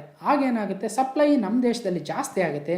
ಸಪ್ಲೈ ಜಾಸ್ತಿ ಆದಾಗ ಬೆಲೆ ಕಡಿಮೆ ಆಗುತ್ತೆ. ಇಲ್ಲದೆ ಹೋದರೆ ಬರೀ ಎಕ್ಸ್ಪೋರ್ಟ್ ಮಾಡ್ಕೊಂಡು ಕುಂತ್ರೆ ನಮ್ಮ ಜನಗಳಿಗೆ ಆನಿಯನ್ ಸಿಕ್ಕದೆ ಬೆಲೆ 100 ರೂಪಾಯಿ 200 ರೂಪಾಯಿ KG ಆಗೋದನ್ನು ನಾವು ನೋಡ್ತಾ ಇದ್ದೀವಿ. ತೊಗರಿಬೇಳೆನೂ ಇದೇ ಥರ ಆಗುತ್ತೆ. ಶುಗರು ಜಾಸ್ತಿ ಆಗದೆ ಇರೋಂಗೆ ಆ ಎಸೆನ್ಷಿಯಲ್ ಕಮಾಡಿಟೀಸ್ ಆ್ಯಕ್ಟಲ್ಲಿ ರೂಲ್ಗಳಿದ್ದಾವೆ. ಸೊ ಈ ರೀತಿಯ ಕಂಟ್ರೋಲನ್ನು ಎಸೆನ್ಷಿಯಲ್ ಕಮಾಡಿಟೀಸ್ ಆ್ಯಕ್ಟಲ್ಲಿ ಇದೆ. ಆದರೆ ಇದರಿಂದ ಏನು ಪ್ರಾಬ್ಲಮ್ಮು ಅಂದರೆ ನೀತಿ ಆಯೋಗದವ್ರು ಹೇಳ್ತಾ ಇದ್ರು, ಈ ಒಂದು ಕಮಾಡಿಟೀಸ್ ಆ್ಯಕ್ಟಲ್ಲಿ ಏನಿದೆಯೋ ಆ ರೂಲ್ಸ್ಗಳು ನಮ್ಮ ಫಾರ್ಮ್ ಎಕ್ಸ್ಪೋರ್ಟ್ಗೆ ತೊಂದರೆ ಆಗ್ತಾ ಇದ್ದಾವೆ. ಆದ್ದರಿಂದ ಏನಾಗ್ತಾ ಇದೆ, ಈ ಕಮಾಡಿಟೀಸ್ ಆ್ಯಕ್ಟಲ್ಲಿ ಚೇಂಜಸ್ನ ತರಬೇಕು. ಯಾಕಂದರೆ ಇದು ಹಳೆ ಕಾಲದ ಒಂದು ರೂಲ್ಸ್ ಆಗಿದ್ದಾವೆ ಅಂತಕ್ಕಂಥದ್ದನ್ನು ನೀತಿ ಆಯೋಗದಲ್ಲೂ ಹೇಳಿದರು, ಪ್ಲಸ್ ಈವನ್ ಎಕನಾಮಿಕ್ ಸರ್ವೇದಲ್ಲೂ ಕೂಡ ಇದ್ರ ಬಗ್ಗೆ ಹೇಳಿದರು. Why do they reforms matter, ಯಾಕೆ ಇದು ಒಂದು ಮ್ಯಾಟರ್ ಆಗುತ್ತೆ ಈ ಚೇಂಜಸ್ಗಳು ಅಂದರೆ, the act came into being 1955 when the economy was dealing with a food storage and famine. ಅಂದರೆ 1955ರ ಕಾಲಘಟ್ಟದಲ್ಲಿದ್ದಂಥ ಪರಿಸ್ಥಿತಿಯೇ ಬೇರೆ, ಈಗಿರ್ತಕ್ಕಂಥ ಪರಿಸ್ಥಿತಿಯೇ ಬೇರೆ. ಹಾಗಾಗಿ ಈ ಒಂದು ಎಸೆನ್ಷಿಯಲ್ ಕಮಾಡಿಟೀಸ್ ಆ್ಯಕ್ಟ್ 1955ಕ್ಕೆ ತಿದ್ದುಪಡಿಯನ್ನು ತರಬೇಕು ಅಂತಕ್ಕಂಥದ್ದು ವಾದ ಆಗಿತ್ತು. ಹಾಗಾಗಿ ಈ ಚೇಂಜಸ್ನ ತರ್ತಾ ಇದ್ದಾರೆ. ಈ ಚೇಂಜಸ್ನ ತಂದರೆ ಏನಾಗುತ್ತೆ, no limit on the quantity the traders can buy and hold as a stock. ಹಿಂದೆ ಏನಾಗ್ತಾಯಿತ್ತು, ಜಾಸ್ತಿ ಆನಿಯನ್ಗಳನ್ನು ಎಲ್ಲಾದರೂ ಸ್ಟೋರ್ ಮಾಡಿಟ್ಕೊಂಡಿದ್ರೆ, ಪಲ್ಸಸ್ನ ಎಲ್ಲಾದರೂ ಸ್ಟೋರ್ ಮಾಡಿಟ್ಕೊಂಡಿದ್ರೆ ಮಾಡ್ತಕ್ಕಂಥ ನ್ಯೂಸನ್ನು ನಾವು ಕೇಳ್ತಾ ಇದ್ವಿ, ಹೆಚ್ಚಿನ ಸ್ಟೋರೇಜ್ ಮಾಡಿದರೆ. ಈಗ ಅದನ್ನು ತೆಗಿತಾ ಇದ್ದಾರೆ, ಯಾರು ಎಷ್ಟು ಬೇಕಾದರೂ ಹೋಲ್ಡ್ ಮಾಡ್ಬೋದು, ಬೈ ಮಾಡ್ಬೋದು. ಏನು ಅಡ್ವಾಂಟೇಜ್ ಆಗುತ್ತೆ ಯಾರು ಹೆಚ್ಚಿಗೆ ಜಾಸ್ತಿ ಬೈ ಮಾಡಿದ್ರೆ ಅಂದರೆ, ನೋಡಿ, pulses, cereals, edible oil, oil seeds and onions and potatoes out of essential commodity act. ಈಗ ಇವುಗಳೆಲ್ಲ ಈ ಒಂದು ಆ್ಯಕ್ಟಿಂದ ಹೊರಗಡೆ ಬಂದಿರೋದ್ರಿಂದ ಏನಾಗುತ್ತೆ ಅಂದರೆ, ಈ ಒಂದು ಸಪ್ಲೈಯರ್ಸು ಅಥವಾ ಬೈಯರ್ಸ್ ಏನು ಮಾಡ್ತಾರೆ, ಜಾಸ್ತಿ ಪರ್ಚೇಸ್ ಮಾಡ್ತಾರೆ. ಜಾಸ್ತಿ ಪರ್ಚೇಸ್ ಮಾಡಿದಾಗ ನಮ್ಮ ರೈತರು ಜಾಸ್ತಿ ಬೆಳೆದಿದ್ರಲ್ವ, ಅದನ್ನು ಈಗ ಈ ಒಂದು ಬೈಯರ್ಸು ಪರ್ಚೇಸ್ ಮಾಡೋಕ್ಕೆ ರೆಡಿ ಇರ್ತಾರೆ. ಯಾಕಂದರೆ ಹಿಂದೆ ಏನಾಗ್ತಾಯಿತ್ತು, ಜಾಸ್ತಿ ಈ ಒಂದು ಆನಿಯನ್ನ ಬೆಳೆದಾಗ ಕೊಳ್ಳೋರೇ ಇರ್ತಾ ಇರಲಿಲ್ಲ. ಕೊಳ್ಳೋರು ಇಲ್ಲದೆ ಇದ್ದರೆ ಏನಾಗುತ್ತೆ, ಯಾಕಂದರೆ ಅವ್ರಿಗೆ ಒಂದು ರಿಸ್ಟ್ರಿಕ್ಷನ್ಸ್ ಇದ್ದು, ಅಷ್ಟು ಮಾತ್ರ ಕೊಡಬೇಕಾಗ್ತಾಯಿತ್ತು. ಹಾಗಾಗಿ ಪ್ರೈಸ್ ಡೌನ್ ಆಗ್ತಾಯಿತ್ತು. ಈಗ ಪ್ರೈಸ್ ಡೌನ್ ಆಗೋಕ್ಕೆ ಚಾನ್ಸ್ ಇಲ್ಲ ಅಂತಕ್ಕಂಥದ್ದು ಇದರಿಂದ ಗೊತ್ತಾಗ್ತಾ ಇದೆ. ಸೊ ಇದರ ಲೂಪ್ ಹೋಲ್ಸ್ನ again we will discuss in a separate video. So ಇಷ್ಟು ಈ 3 ಆ್ಯಕ್ಟ್ಗಳು ಭಾಳ ಇಂಪಾರ್ಟೆಂಟ್ ಆಗ್ತವೆ. ಓಕೆ, ನೆಕ್ಸ್ಟ್ 5th ಕ್ವಶನ್ನು ನೋಡಿ. 2020 American open tennis grand slam ಅಂದರೆ US ಓಪನ್ ಟೆನ್ನಿಸ್ ಗ್ರ್ಯಾಂಡ್ ಸ್ಲಾಮ್ನ ಮಹಿಳೆಯರ ವಿಭಾಗದ ಸಿಂಗಲ್ಸ್ ಪ್ರಶಸ್ತಿ ವಿಜೇತರು ಯಾರು? Who is the winner of the US open tennis grand slam 2020 in women's singles? ಅಂದರೆ ಈಗ ನೋಡಿ, ಮೊದಲು ಆಸ್ಟ್ರೇಲಿಯನ್ ಓಪನ್ ನಡೆಯುತ್ತೆ, ಅಂದರೆ AF, ನಾ ಪದೇ ಹೇಳ್ತಾ ಇರ್ತೀನಿ, AFWU. ಓಕೆ, ಸೊ ಈ ಒಂದು ಸೀರೀಸಲ್ಲಿ ನಡೆಯುತ್ತೆ. ಈಗ ಆಸ್ಟ್ರೇಲಿಯನ್ ಓಪನ್ ನಡೆದಿತ್ತು 2020ರಲ್ಲಿ. ಕೋವಿಡ್ ಇರೋದರಿಂದ ಈಗ US ಓಪನ್ ನಡೀತಾ ಇದೆ, ಫ್ರೆಂಚ್ ಓಪನ್ ಮತ್ತು ವಿಂಬಲ್ಡನ್ನು ನಡೆದಿರಲಿಲ್ಲ. ಸೊ ಹಾಗಾಗಿ 2020 US ಓಪನ್ ಏನು ನಡೀತಾ ಇದೆಯೋ ಅದರಲ್ಲಿ ಯಾರು ಮಹಿಳೆಯರ ಸಿಂಗಲ್ಸ್ ವಿಭಾಗದಲ್ಲಿ ಗೆದ್ದಿದ್ದಾರೆ ಅಂದರೆ, Serena Williams, Victoria Azarenka, Venus Williams, Naomi Osaka. ಅಂದರೆ ಸರಿಯಾದ ಉತ್ತರ ನವೋಮಿ ಒಸಾಕಾ ಅವರು ಈ ಒಂದು US ಓಪನ್ ಟೆನ್ನಿಸ್ನ ಮಹಿಳೆಯರ ವಿಭಾಗದ ಸಿಂಗಲ್ಸ್ ಪ್ರಶಸ್ತಿಯನ್ನು ಗೆದ್ದಿದ್ದಾರೆ. ಇಲ್ಲಿ ನೋಡಿ, 3ನೇ ಗ್ರ್ಯಾಂಡ್ ಸ್ಲಾಮ್ ಗೆದ್ದ ಏಷ್ಯಾದ ನವೋಮಿ. ಓಕೆ, ಇವರೇ ನವೋಮಿ ಒಸಾಕಾ ಅವರು. ಓಕೆ, ಜಪಾನಿನ ನವೋಮಿ ಒಸಾಕಾ ಶನಿವಾರ ರಾತ್ರಿ ಅಮೆರಿಕ ಓಪನ್ ಟೆನ್ನಿಸ್ ಪ್ರಶಸ್ತಿಯನ್ನು ಜಯಿಸಿದರು. ಇದರೊಂದಿಗೆ 3 ಗ್ರ್ಯಾಂಡ್ ಸ್ಲಾಮ್ ಕಿರೀಟ ಧರಿಸಿದ ಏಷ್ಯಾದ ಮೊದಲ ಆಟಗಾರ್ತಿ ಇವರು. ಅಂದರೆ 3 ಗ್ರ್ಯಾಂಡ್ ಸ್ಲಾಮ್ಗಳನ್ನು, Australian open, French open, US open, Wimbledon ಅಂತ ಏನಿದಾವೋ ಅದರಲ್ಲಿ ಯಾವುದಾದ್ರೂ 3 ಗ್ರ್ಯಾಂಡ್ ಸ್ಲಾಮ್ಗಳನ್ನು ಗೆದ್ದಿರ್ತಕ್ಕಂಥದ್ದು. ಅಂದರೆ ಒಂದನ್ನೇ 3 ಸಲ ಗೆದ್ದಿರ್ಬೋದು, ಅಥವಾ ಸೊ ಬೇರೆ ಬೇರೆ, ಹೀಗೆ ಒಟ್ಟು 3 ಗೆದ್ದಿರ್ತಕ್ಕಂಥವ್ರು ಯಾರು ಏಷ್ಯಾದ ಮೊದಲ ಆಟಗಾರ್ತಿ ಅಂದರೆ ಅವರು ನವೋಮಿ ಒಸಾಕಾ ಆಗ್ತಾರೆ. ಈ ಹಿಂದೆ ಚೀನಾದ ಲೀ ನಾ ಅವರು 2 ಗ್ರ್ಯಾಂಡ್ ಸ್ಲಾಮ್ಗಳನ್ನು ಜಯಿಸಿದ್ರು. ಓಕೆ, ನೆನ್ಪಿಡಬೇಕು. ಸೊ ಇದರಲ್ಲಿ ನೋಡಿ, ಮಹಿಳಾ ಸಿಂಗಲ್ಸ್ ಫೈನಲ್ ಫಲಿತಾಂಶ ಅಂದರೆ ನವೋಮಿ ಒಸಾಕಾ ಜಪಾನ್ನವರು ವಿಕ್ಟೋರಿಯಾ ಅಜಾರೆಂಕಾ ಬೆಲಾರಸ್ನ ವಿಕ್ಟೋರಿಯಾ ಅಜಾರೆಂಕಾ ಅವರನ್ನು ಸೋಲಿಸ್ತಾರೆ. ಇದರಲ್ಲಿ ನೋಡಿ 1-6, 6-3, 6-3 ಸೆಟ್ಗಳಲ್ಲಿ ಸೋಲಿಸ್ತಾರೆ. ಈ ಹಿಂದೆ ಅವರು ಅಮೆರಿಕನ್ ಓಪನ್ ಟೆನ್ನಿಸನ್ನು 2018ರಲ್ಲಿ, ಆಸ್ಟ್ರೇಲಿಯನ್ ಓಪನ್ 2019 ಮತ್ತು ಈಗ US ಓಪನ್ 2020, ಹೀಗೆ ಒಟ್ಟು 3 ಸಲ ಇವರು ಗೆದ್ದಂಗಾಯಿತು. ಓಕೆ, ಇವರು ಏಷ್ಯಾದ ಮೊದಲ ಮಹಿಳಾ ಆಟಗಾರ್ತಿ ಆಗ್ತಾರೆ, 3 ಗ್ರ್ಯಾಂಡ್ ಸ್ಲಾಮ್ಗಳನ್ನು ಗೆದ್ದಿರ್ತಕ್ಕಂಥವ್ರು. ಓಕೆ, ಸೇಮ್ ಅದೇ question. 2020 American open tennis grand ಸ್ಲಾಮ್ನ ಪುರುಷರ ವಿಭಾಗದ ಸಿಂಗಲ್ಸ್ ಪ್ರಶಸ್ತಿ ವಿಜೇತರು ಯಾರು? ಮಹಿಳೆಯರು ನೋಡಿದ್ವಿ, ನವೋಮಿ ಒಸಾಕಾ. ಈಗ ಪುರುಷರಲ್ಲಿ ಯಾರು ಗೆದ್ದಿದ್ದಾರೆ?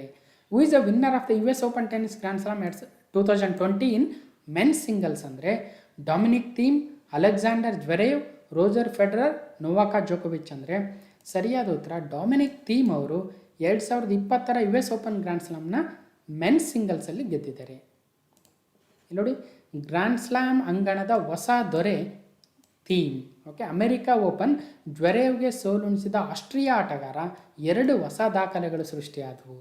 ಓಕೆ, ಸೊ ಡೊಮಿನಿಕ್ ಥೀಮ್ ಅವ್ರಿಗೆ ಮೊದಲ ಗ್ರ್ಯಾಂಡ್ ಸ್ಲಾಮ್ ಪ್ರಶಸ್ತಿ. ಇವರೇ ನೋಡಿ, ಇವರಿಗೆ ಇದು ಫಸ್ಟ್ ಟೈಮ್ ಗ್ರ್ಯಾಂಡ್ ಸ್ಲಾಮ್ನ ವಿನ್ ಆಗ್ತಾ ಇದ್ದಾರೆ. ಓಕೆ, ಇವರು ಜರ್ಮನಿಯ ಆಟಗಾರ ಅಲೆಕ್ಸಾಂಡರ್ ಜ್ವೆರೇವ್ ಅವ್ರನ್ನ ಸೋಲಿಸ್ತಾರೆ. ಎಷ್ಟು ಸೆಟ್ಗಳಲ್ಲಿ ಅಂದರೆ ನೋಡಿ, ಮೊದಲ ಸೆಟ್ಟಲ್ಲಿ ಡೊಮಿನಿಕ್ ಥೀಮ್ ಅವರು ಸೋಲ್ತಾರೆ 2-6ರಿಂದ. ಅಂದರೆ ಜ್ವೆರೇವ್ ಅವರು 6 ಪಾಯಿಂಟ್ಸ್ ಗೆದ್ದರೆ ಇವರು 8 ಪಾಯಿಂಟ್ಸ್ ಗೆಲ್ತಾರೆ. ಸೆಕೆಂಡ್ ಸೆಟ್ಟಲ್ಲೂ ಕೂಡ ಸೋತ್ಬಿಡ್ತಾರೆ. ಆದರೆ 3ನೇ ಸೆಟ್ಟು, 4ನೇ ಸೆಟ್ಟು ಮತ್ತು 5ನೇ ಸೆಟ್ಗಳಲ್ಲಿ ಗೆಲ್ತಾರೆ. ಹೀಗೆ ಮೊದಲ 2 ಸೆಟ್ಗಳಲ್ಲಿ ಸೋತು ನಂತರದ 3 ಸೆಟ್ಗಳಲ್ಲಿ ಗೆದ್ದು ಚಾಂಪಿಯನ್ಶಿಪ್ಪನ್ನು ಅಥವಾ ಗ್ರ್ಯಾಂಡ್ ಸ್ಲಾಮ್ನ ಗೆದ್ದಿರ್ತಕ್ಕಂಥ US ಓಪನ್ನ ಮೊದಲ ಆಟಗಾರ ಯಾರು ಅಂದರೆ ಇವರಾಗ್ತಾರೆ. ಅದು 1ನೇ ದಾಖಲೆ ಆಯಿತು. ಅಂದರೆ ಫಸ್ಟ್ 2 ಸೆಟ್ಟಲ್ಲಿ ಸೋತ್ರೂ ನೆಕ್ಸ್ಟು ಇಡೀ ಚಾಂಪಿಯನ್ಶಿಪ್ನ ಗೆದ್ದಿರ್ತಕ್ಕಂಥ ಇತಿಹಾಸ US ಓಪನಲ್ಲಿ ಇರಲಿಲ್ಲ. ಇದೇ ಫಸ್ಟ್ ಟೈಮು. ಅದು ಒಂದು ದಾಖಲೆ ಆಯಿತು. ಎರಡನೇ ದಾಖಲೆ ನೋಡಿ, ಎರಡನೇ ದಾಖಲೆ ಏನಂದರೆ ಇಲ್ಲಿ ಫೈನಲ್ ಸೆಟ್ಟಲ್ಲಿ ಟೈ ಬ್ರೇಕರ್ಗೆ ಹೋಗುತ್ತೆ. ಟೈ ಬ್ರೇಕರ್ ಅಂದರೆ ಫೈನಲ್ ಸೆಟ್ಟಲ್ಲಿ ಈಗ ಫಸ್ಟ್ 2 ಸೆಟ್ಟು ಜ್ವರೇವ್ ಗೆದ್ದರು, ಇನ್ನೆರಡು ಸೆಟ್ಟು ಥೀಮ್ ಅವ್ರು ಗೆದ್ದರು. ಈಗ 5ನೇ ಸೆಟ್ಟು ನಿರ್ಣಾಯಕ ಸೆಟ್ ಆಗುತ್ತೆ. ಅದರಲ್ಲಿ 6-6 ಗೆದ್ಬಿಟ್ರು ಇಬ್ಬರು. 6-6ಅಲ್ಲಿ ಏನಾಯಿತು, ನೆಕ್ಸ್ಟು ಟೈ ಬ್ರೇಕರಲ್ಲಿ ಎಂಡ್ ಮಾಡಬೇಕಾಗುತ್ತೆ. ಆಗ ಡೊಮಿನಿಕ್ ಥೀಮ್ ಅವರು 8 ಪಾಯಿಂಟ್ಸ್ ಗೆದ್ದರು, ಇವರು 6 ಪಾಯಿಂಟ್ಸ್ ಗೆದ್ದರು. ಇದನ್ನು ಟೈ ಬ್ರೇಕರ್ ಅಂತ ಕರೀತಾರೆ. ಜಾಸ್ತಿ ಡೀಟೇಲ್ಸ್ ಬೇಡ, ಒಟ್ಟಿನಲ್ಲಿ ಟೈ ಬ್ರೇಕರಲ್ಲಿ ಎಂಡ್ ಆಗುತ್ತೆ. ಅಂತ ಟೈ ಬ್ರೇಕರಲ್ಲಿ ಎಂಡ್ ಆಗಿರ್ತಕ್ಕಂಥ ಮೊದಲ US ಓಪನ್ ಫೈನಲ್ ಯಾವುದು ಅಂದರೆ ಇದಾಗುತ್ತೆ. ಹಾಗಾಗಿ 2 ದಾಖಲೆಗಳು ಆದವು ಅಂತಕ್ಕಂಥದ್ದು. ಓಕೆ, ನೆನ್ಪಿಡಬೇಕು. ಸೊ ನೆಕ್ಸ್ಟು 7ನೇ ಪ್ರಶ್ನೆ.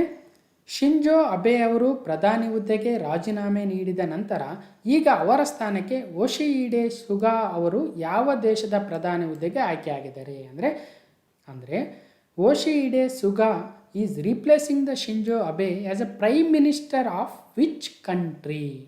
ಅಂದರೆ ನಮಗೆಲ್ಲ ಗೊತ್ತಿದೆ, ಇಂದಿನ ಕರೆಂಟ್ ಈವೆಂಟ್ಸಲ್ಲಿ ನಾವು ಡಿಸ್ಕಸ್ ಮಾಡಿದ್ವಿ. ಶಿಂಜೋ ಅಬೆ ಅವರು ಒಂದು ದೇಶದ ಪ್ರಧಾನಿ ಆಗಿದ್ದರು, ಅವರು ರಾಜೀನಾಮೆಯನ್ನು ನೀಡಿದರು. ಈಗ ಅವರ ಉತ್ತರಾಧಿಕಾರಿಯಾಗಿ ಯಾರು ಬಂದಿದ್ದಾರೆ ಅಂದರೆ ಯೋಶಿಹಿಡೆ ಸುಗಾ ಅಂತಕ್ಕಂಥವ್ರು ಬಂದಿದ್ದಾರೆ. ಹಾಗಾದರೆ ಯಾವ ದೇಶದ ಪ್ರಧಾನಿ ಹುದ್ದೆಗೆ ಅವರು ಆಯ್ಕೆಯಾಗಿದ್ದಾರೆ ಅಂದರೆ ಚೀನಾ, ಸಿಂಗಾಪುರ್, ಜಪಾನ್, ಶ್ರೀಲಂಕಾ. ಅಂದರೆ ಸರಿಯಾದ ಉತ್ತರ ಜಪಾನ್ನ ಪ್ರಧಾನಿಯಾಗಿ ಆಯ್ಕೆಯಾಗಿದ್ದಾರೆ ಯೋಶಿಹಿಡೆ ಸುಗಾ ಅವರು. ನೋಡಿ, ಯೋಶಿಹಿಡೆ ಸುಗಾ ಜಪಾನ್ನ ಪ್ರಧಾನಿಯಾಗಿದ್ದಾರೆ. ಇವರು ಲಿಬರಲ್ ಡೆಮೊಕ್ರಾಟಿಕ್ ಪಾರ್ಟಿಯ ಆಂತರಿಕ ಚುನಾವಣೆಯಲ್ಲಿ ಆಯ್ಕೆಯಾಗಿದ್ದಾರೆ.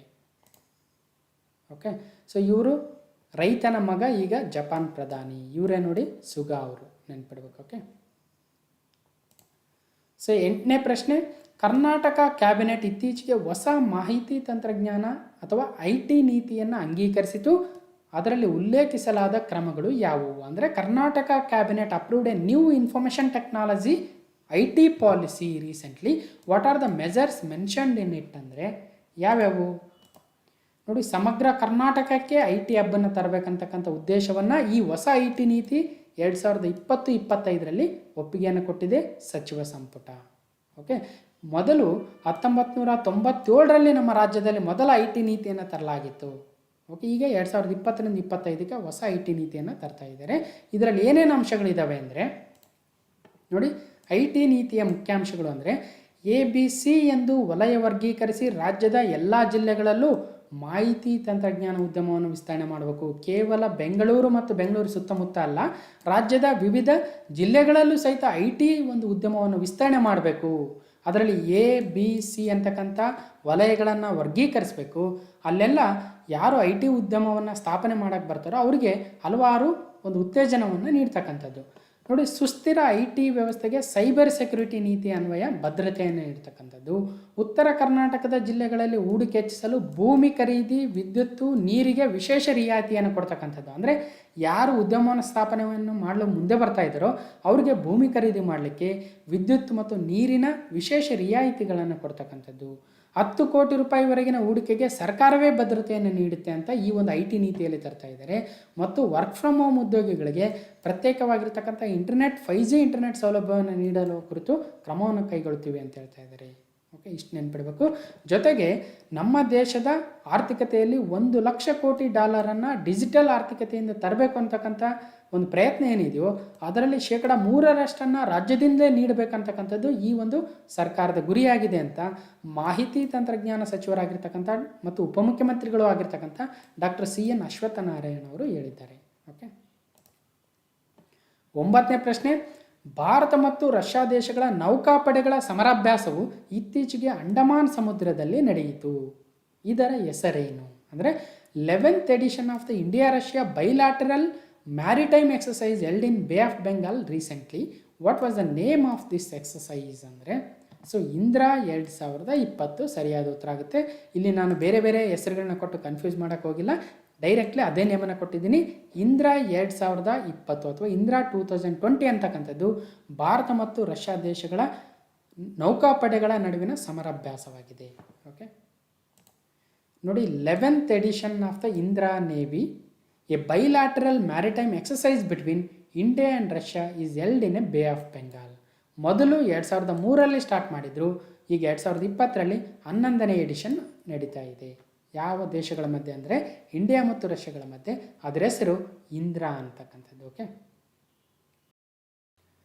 ಇನ್ನು ಕ್ವಶನ್ ನಂಬರ್ 10 ನೋಡೋಣ.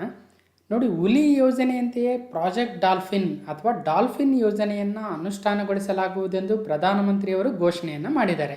ಡಾಲ್ಫಿನ್ ಅನ್ನು ದೇಶದ ಜಲವಾಸಿ ಪ್ರಾಣಿಯನ್ನಾಗಿ, ಅಕ್ವಾಟಿಕ್ ಆ್ಯನಿಮಲ್ ಆಗಿ ಯಾವ ವರ್ಷ ಘೋಷಿಸಲಾಯಿತು ಅಂತಕ್ಕಂಥದ್ದು ಪ್ರಶ್ನೆ ಆಗ್ಬೋದು. ಯಾಕಂದರೆ ಪ್ರಾಜೆಕ್ಟ್ ಡಾಲ್ಫಿನ್ ಮತ್ತು ಪ್ರಾಜೆಕ್ಟ್ ಲಯನ್ಗಳನ್ನ ತರ್ತೀವಿ ಅಂತ ಪ್ರಧಾನಮಂತ್ರಿಗಳು ಘೋಷಣೆಯನ್ನು ಮಾಡಿದ್ದಾರೆ. ಹಾಗಾಗಿ 2 ಪ್ರಾಜೆಕ್ಟ್ಗಳು ಸುದ್ದಿಯಲ್ಲಿರ್ತವೆ. ಅದಕ್ಕೋಸ್ಕರ ಡಾಲ್ಫಿನನ್ನು ದೇಶದ ಜಲವಾಸಿ ಪ್ರಾಣಿಯನ್ನಾಗಿ, ನ್ಯಾಷನಲ್ ಅಕ್ವಾಟಿಕ್ ಆ್ಯನಿಮಲ್ ಆಗಿ ಘೋಷಣೆಯನ್ನು ಮಾಡಿದರು. ಅದು ಯಾವ ವರ್ಷ ಅಂದರೆ 2010ರಲ್ಲಿ ಡಾಲ್ಫಿನನ್ನು ನ್ಯಾಷನಲ್ ಅಕ್ವಾಟಿಕ್ ಆ್ಯನಿಮಲ್ ಆಗಿ ಘೋಷಣೆಯನ್ನು ಮಾಡಿದರು.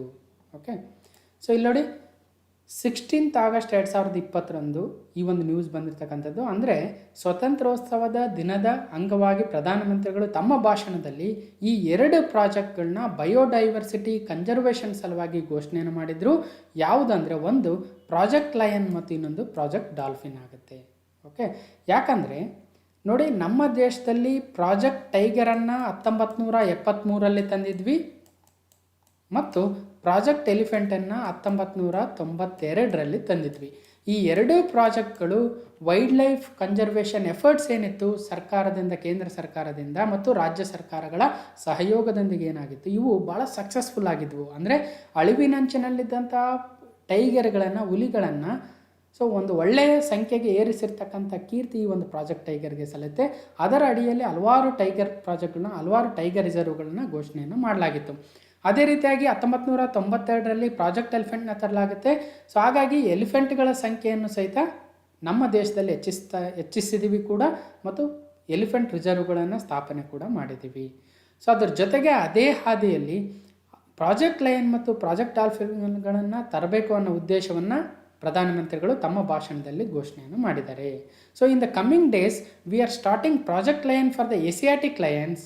Mister Modi set project dolphin will focus on the both river and C dolphins ಅಂತ ಹೇಳ್ತಾ ಇದ್ದಾರೆ. ಓಕೆ, ಅಂದರೆ ಏಸಿಯಾಟಿಕ್ ಲಯನ್ಸ್ ಅಂದರೆ ಕೇವಲ ನಮ್ಮ ಭಾರತದಲ್ಲಿ ಮಾತ್ರ ಕಂಡುಬರುವ ಏಷ್ಯಾದ ಲಯನ್ಗಳು ಏನಿದ್ದಾವೆ ಅವುಗಳ ಉಳಿವಿಗಾಗಿ, ಮತ್ತು ರಿವರ್ ಡಾಲ್ಫಿನ್ಗಳೇನಿದ್ದಾವೆ, ಗ್ಯಾಂಗಸ್ ರಿವರ್ ಡಾಲ್ಫಿನ್ ಅಂತ ಕರಿತೀವಿ, ಅವುಗಳ ಉಳಿವಿಗಾಗಿ 2 ಪ್ರಾಜೆಕ್ಟ್ಗಳನ್ನ ತರ್ತೀವಿ ಅಂತ ಪ್ರಧಾನಮಂತ್ರಿಗಳು ಘೋಷಣೆಯನ್ನು ಮಾಡಿದ್ದಾರೆ.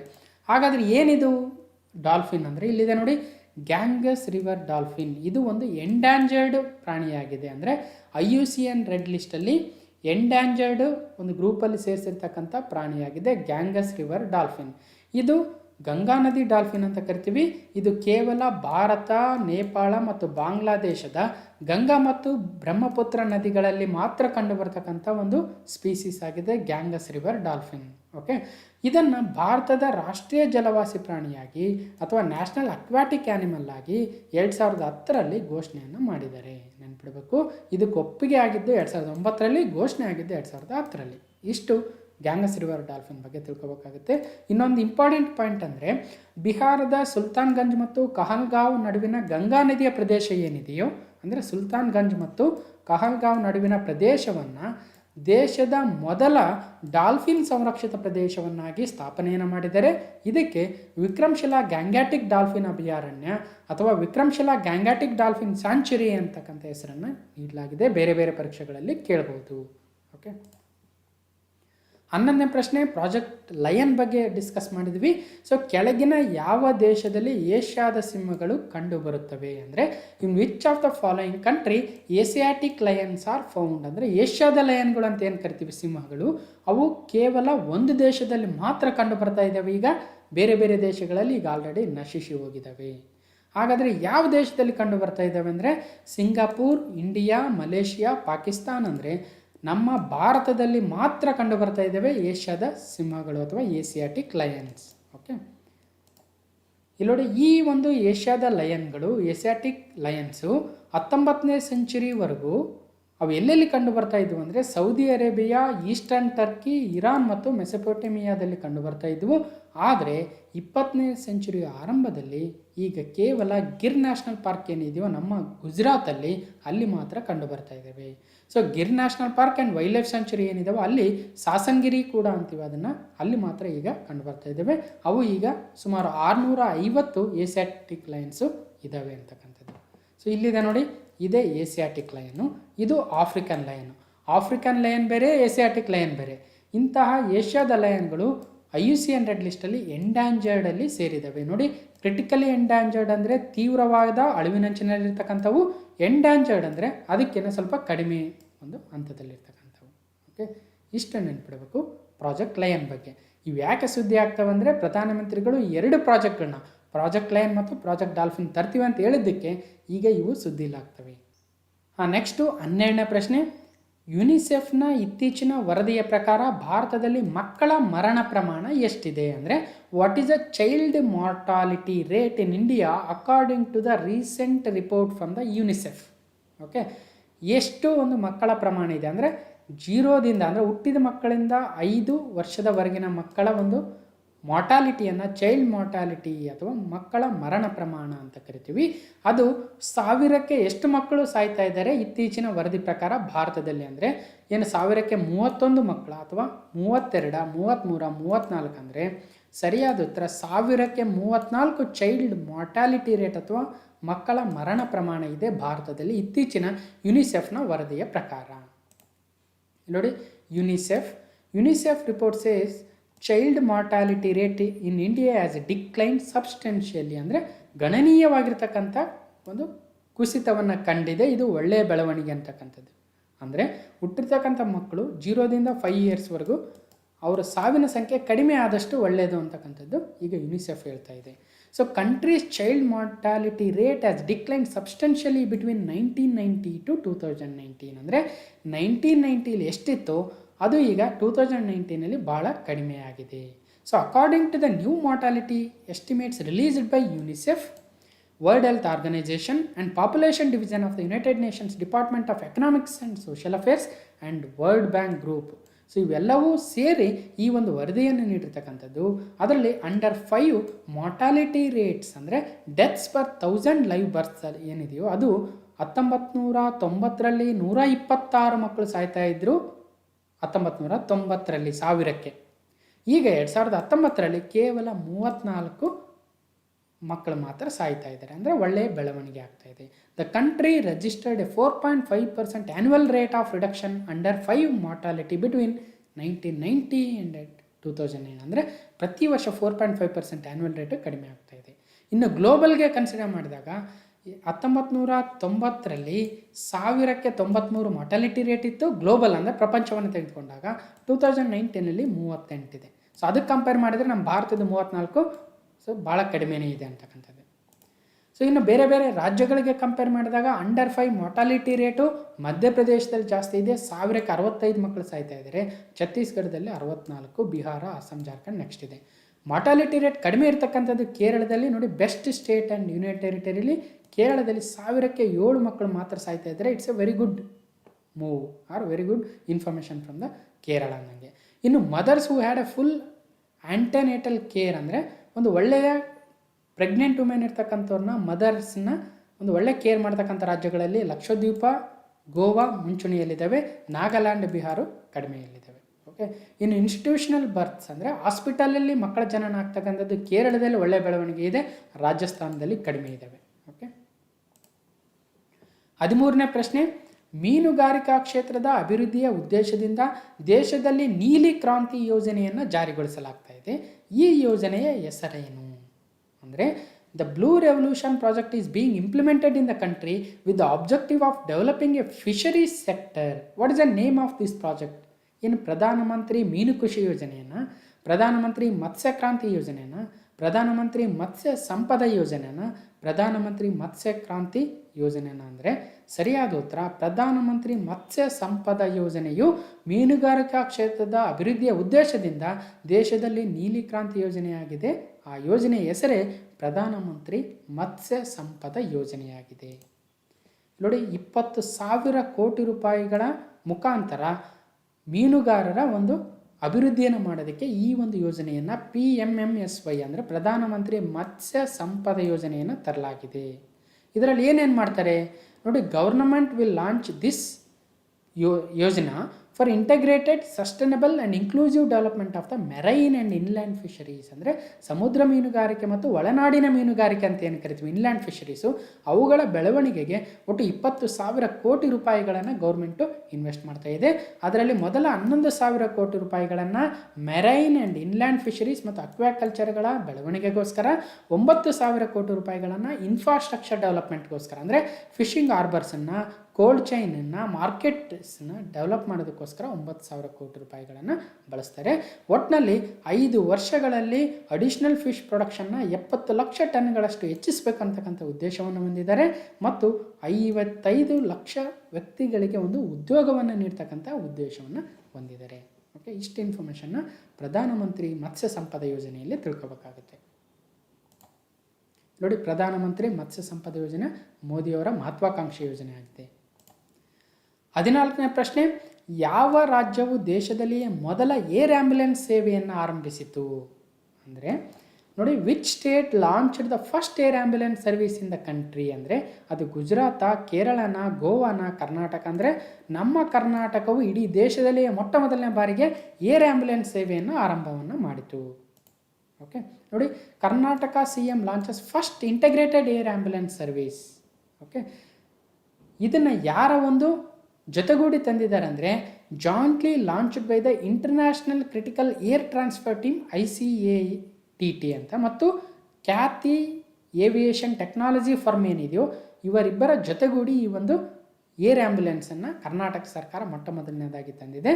ಇದನ್ನು HAL ಏರ್ಪೋರ್ಟಲ್ಲಿ ಸ್ಟೇಷನ್ ಮಾಡಿರ್ತಾರೆ ಮತ್ತು ಇದರಲ್ಲಿ ambulance is equipped with a state of the art German isolation pod ಇರುತ್ತೆ. ICATT ಮತ್ತು Khyati will also enable the safe transportation of the critical COVID-19 ಪೇಷಂಟ್ಗಳನ್ನ ಒಂದು ಪ್ಲೇಸಿಂದ ಇನ್ನೊಂದು ಪ್ಲೇಸಿಗೆ ತೆಗೆದುಕೊಂಡು ಹೋಗೋದಕ್ಕೆ ಸಹಿತ ಈ ಒಂದು ಏರ್ ಆ್ಯಂಬುಲೆನ್ಸನ್ನು ಬಳಸ್ತಾ ಇದ್ದಾರೆ. ಓಕೆ, ಇಲ್ಲಿ ನೋಡಿ, ಮುಖ್ಯಮಂತ್ರಿಗಳು ಉದ್ಘಾಟನೆಯನ್ನು ಮಾಡ್ತಾ ಇದ್ದಾರೆ. ಆರೋಗ್ಯ ಸಚಿವರಾಗಿರ್ತಕ್ಕಂಥ ಶ್ರೀರಾಮುಲು ಅವರು ಪ್ರೆಸೆಂಟ್ ಇದ್ದಾರೆ.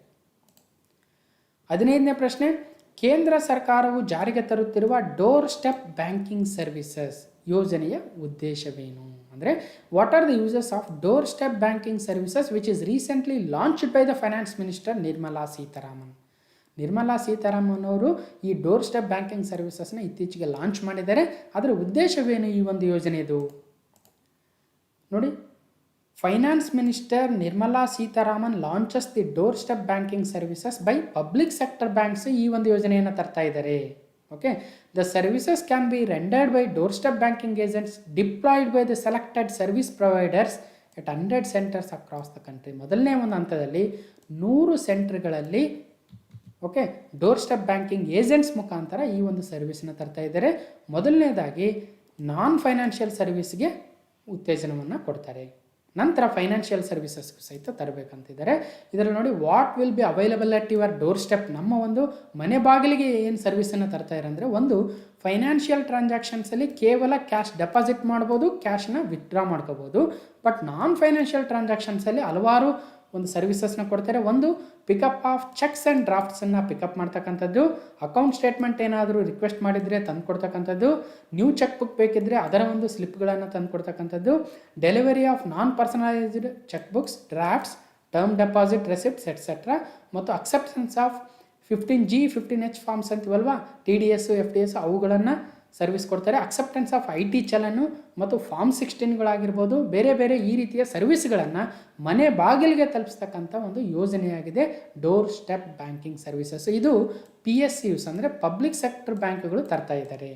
ಓಕೆ ನೋಡಿ, ಹಾಗಾದರೆ ಪಬ್ಲಿಕ್ ಸೆಕ್ಟರ್ ಬ್ಯಾಂಕ್ಸು ಭಾರತದಲ್ಲಿ ಎಷ್ಟಿದ್ದಾವೆ? ಭಾಳ ಕನ್ಫ್ಯೂಷನ್ ಇದೆ. ಭಾರಿ ಬ್ಯಾಂಕ್ಗಳು ಮರ್ಜ್ ಆಗ್ತಾ ಇದ್ದಾವೆ. ಭಾಳಷ್ಟು ಮರ್ಜಿಂಗ್ ನಾವು ನ್ಯೂಸಲ್ಲಿ ಕೇಳ್ತಾ ಇದ್ದೀವಿ. ಈಗ ಸದ್ಯ ಭಾರತದಲ್ಲಿ ಒಟ್ಟು 12 ಬ್ಯಾಂಕ್ಗಳಿದ್ದಾವೆ ಪಬ್ಲಿಕ್ ಸೆಕ್ಟರ್ ಬ್ಯಾಂಕ್ಸ್. ಅದರಲ್ಲೂ ಸಹಿತ ಮತ್ತೆ ಮರ್ಜ್ ಮಾಡಿ ಕೇವಲ 5-6 ಬ್ಯಾಂಕ್ಗಳನ್ನ ಉಳಿಸ್ಕೋಬೇಕಂತಿದೆ. ನಾವು ಬೇರೆ ಬೇರೆ ಕಡೆ ಡಿಸ್ಕಸ್ ಮಾಡಿದ್ದೀವಿ. ಆ 12 ಬ್ಯಾಂಕುಗಳು ಯಾವ್ಯಾವು ಈಗ ಸದ್ಯಕ್ಕೆ ಪಬ್ಲಿಕ್ ಸೆಕ್ಟರ್ ಬ್ಯಾಂಕ್ಸು ಕೇಂದ್ರ ಸರ್ಕಾರದ ಅಧೀನದಲ್ಲಿರ್ತಕ್ಕಂಥವು ಅಂದರೆ, ಒಂದು Bank of Baroda, Bank of India, Bank of Maharashtra, Canara Bank, Central Bank of India, Indian Bank, Indian Overseas Bank, Punjab National Bank, Punjab and Sind Bank, State Bank of India, UCO Bank ಮತ್ತು ಯೂನಿಯನ್ ಬ್ಯಾಂಕ್ ಆಫ್ ಇಂಡಿಯಾ. ಹೀಗೆ ಒಟ್ಟು 12 ಬ್ಯಾಂಕ್ಗಳು ಕೇಂದ್ರ ಸರ್ಕಾರದ ಅಧೀನದಲ್ಲಿದ್ದಾವೆ. ಮತ್ತು ಕೇಂದ್ರ ಸರ್ಕಾರದ ಅಧೀನದಲ್ಲಿರುವ ಕೇವಲ ಒಂದೇ ಒಂದು ಪೇಮೆಂಟ್ ಬ್ಯಾಂಕ್ ಅಂದರೆ ಯಾವುದು ಅಂದರೆ ಅದು ಇಂಡಿಯಾ ಪೋಸ್ಟ್ ಪೇಮೆಂಟ್ಸ್ ಬ್ಯಾಂಕ್ ಆಗುತ್ತೆ. ರೀಸೆಂಟಾಗಿ ಓಪನ್ ಮಾಡಿದ್ರು ಪೇಮೆಂಟ್ಸ್ ಬ್ಯಾಂಕ್ ಅಂತ ಹೊಸ ರೀತಿಯ ಬ್ಯಾಂಕ್ಗಳನ್ನು ರಿಸ್ಟ್ರಿಕ್ಟೆಡ್ ರೂಲ್ಸ್ ಪ್ರಕಾರ ತಂದಿದ್ರು. ಅದರಲ್ಲಿ ಗೌರ್ಮೆಂಟ್ ಓನ್ಡು ಒಂದೇ ಒಂದಿದೆ, ಅದು ಇಂಡಿಯಾ ಪೋಸ್ಟ್ ಪೇಮೆಂಟ್ಸ್ ಬ್ಯಾಂಕ್ ಆಗುತ್ತೆ. ಸೊ ಬೇರೆ ಬೇರೆ ಎಕ್ಸಾಮ್ಗಳಲ್ಲಿ ಎಲ್ಲ ಇನ್ಫಾರ್ಮೇಷನ್ ಯೂಸ್ ಆಗುತ್ತೆ. ಸೊ ನೆಕ್ಸ್ಟ್ 16ನೇ ಪ್ರಶ್ನೆ, ಪ್ರತಿ ವರ್ಷ ಯಾವ ದಿನವನ್ನು ಹಿಂದಿ ದಿವಸ್ ಎಂದು ಆಚರಿಸಲಾಗುತ್ತದೆ ಅಂದರೆ which day is celebrated as a Hindi Divas in India. ಅಂದರೆ ಇಲ್ಲಿ ನಾನು ಆಪ್ಷನ್ಗಳನ್ನ ಕೊಟ್ಟಿಲ್ಲ. ಪ್ರತಿ ವರ್ಷ ಸೆಪ್ಟೆಂಬರ್ 14 ಹಿಂದಿ ದಿವಸ್ ಆಗಿ ಆಚರಣೆಯನ್ನು ಮಾಡ್ತಾ ಇದ್ದೀವಿ. ಇಲ್ಲಿ ನೋಡಿ, Hindi Divas 2020 PM Modi, Amit Shah, others greet people. So every year September 14 is observed as a Hindi Divas in India. Okay. So ಇಲ್ಲಿ ನೋಡಿ 1949ರಲ್ಲಿ ಕಾನ್ಸ್ಟಿಟ್ಯೂಷನ್ ಅಸೆಂಬ್ಲಿ ಹಿಂದಿ ಲ್ಯಾಂಗ್ವೇಜನ್ನು ನಮ್ಮ ಅಫಿಷಿಯಲ್ ಲ್ಯಾಂಗ್ವೇಜ್ ಆಗಿ ಅಡಾಪ್ಟ್ ಮಾಡ್ಕೊಂಡಿದ್ರು. ಓಕೆ. ಮತ್ತು ಹಿಂದಿ ಲ್ಯಾಂಗ್ವೇಜು 258 ಮಿಲಿಯನ್ ಪೀಪಲ್ಲು ಮಾತಾಡ್ತಾ ಇದ್ದಾರೆ. ಹಾಗಾಗಿ ಪ್ರಪಂಚದಲ್ಲಿಯೇ 4ನೇ ಅತಿ ಜಾಸ್ತಿ ಜನ ಮಾತಾಡ್ತಕ್ಕಂಥ ಭಾಷೆ ಆಗಿದೆ. Most spoken language in the world ಅಂದರೆ 4th ಮೋಸ್ಟ್ ಸ್ಪೋಕನ್. ಓಕೆ. ಇನ್ನೊಂದು ಆರ್ಟಿಕಲ್ 343(1) ಪ್ರಕಾರ ಏನಾಗ್ತದೆ, ಹಿಂದಿಯನ್ನು ಅಫಿಷಿಯಲ್ ಲ್ಯಾಂಗ್ವೇಜ್ ಆಗಿ ಅಕ್ಸೆಪ್ಟ್ ಮಾಡ್ಕೊಂಡಿದ್ದೀವಿ. ಮತ್ತು ಇದರದ್ದು ದೇವನಾಗರಿ ಸ್ಕ್ರಿಪ್ಟ್ ಅನ್ನೋದು ನೆನಪಿರಲಿ. ಅದರ ಜೊತೆಗೆ ಒಂದು ರಾಜ್ಯ ತನಗೇನಾದರೂ ಯಾವ ಭಾಷೆಯನ್ನು ಅಫಿಷಿಯಲ್ ಲ್ಯಾಂಗ್ವೇಜ್ ಮಾಡ್ಕೋಬೇಕಾದ್ರೆ ಅದಕ್ಕೆ ಒಂದು ತನ್ನದೇ ಆಗಿರ್ತಕ್ಕಂಥ ಲಿಬರ್ಟಿ ಇದೆ. ಅದು ಯಾವುದೇ ಭಾಷೆಯನ್ನು ತನ್ನ ಅಫಿಷಿಯಲ್ ಲ್ಯಾಂಗ್ವೇಜ್ ಆಗಿ ಮಾಡ್ಕೋಬೋದು. ಇನ್ನು ಶೆಡ್ಯೂಲ್ ಲ್ಯಾಂಗ್ವೇಜಸ್ ಅಂತ ಕೇಳ್ತಾನೆ ಇರ್ತಾರೆ. ಶೆಡ್ಯೂಲ್ 8ರಲ್ಲಿ ಕಾನ್ಸ್ಟಿಟ್ಯೂಷನಲ್ಲಿ ಆರ್ಟಿಕಲ್ 344 ಮತ್ತು 351 ಪ್ರಕಾರ ಒಟ್ಟು 22 ರೀಜನಲ್ ಲ್ಯಾಂಗ್ವೇಜಸನ್ನು ಶೆಡ್ಯೂಲ್ ಲ್ಯಾಂಗ್ವೇಜಸ್ ಆಗಿ ಅಕ್ಸೆಪ್ಟ್ ಮಾಡ್ಕೊಂಡಿದ್ದೀವಿ. ಓಕೆ, ನೆನ್ಪಿಡಬೇಕು.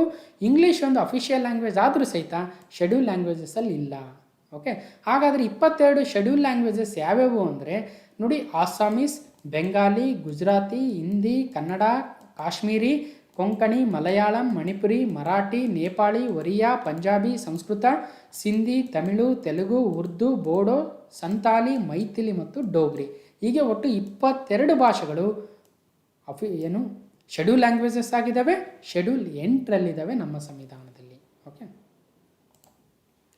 17ನೇ ಪ್ರಶ್ನೆ, ಅಂತಾರಾಷ್ಟ್ರೀಯ ಬಾಹ್ಯಾಕಾಶ ನಿಲ್ದಾಣದತ್ತ ಉಡ್ಡಯನ ಮಾಡಲಿರುವ ಗಗನ ನೌಕೆಯೊಂದಕ್ಕೆ ನಾಸಾ ಸಂಸ್ಥೆಯು ಭಾರತೀಯ ಮೂಲದ ಯಾವ ಗಗನಯಾತ್ರೆಯ ಹೆಸರಿಟ್ಟಿದೆ ಅಂದರೆ NASA is planning to launch a spacecraft in this September 2020 to international space station ISS.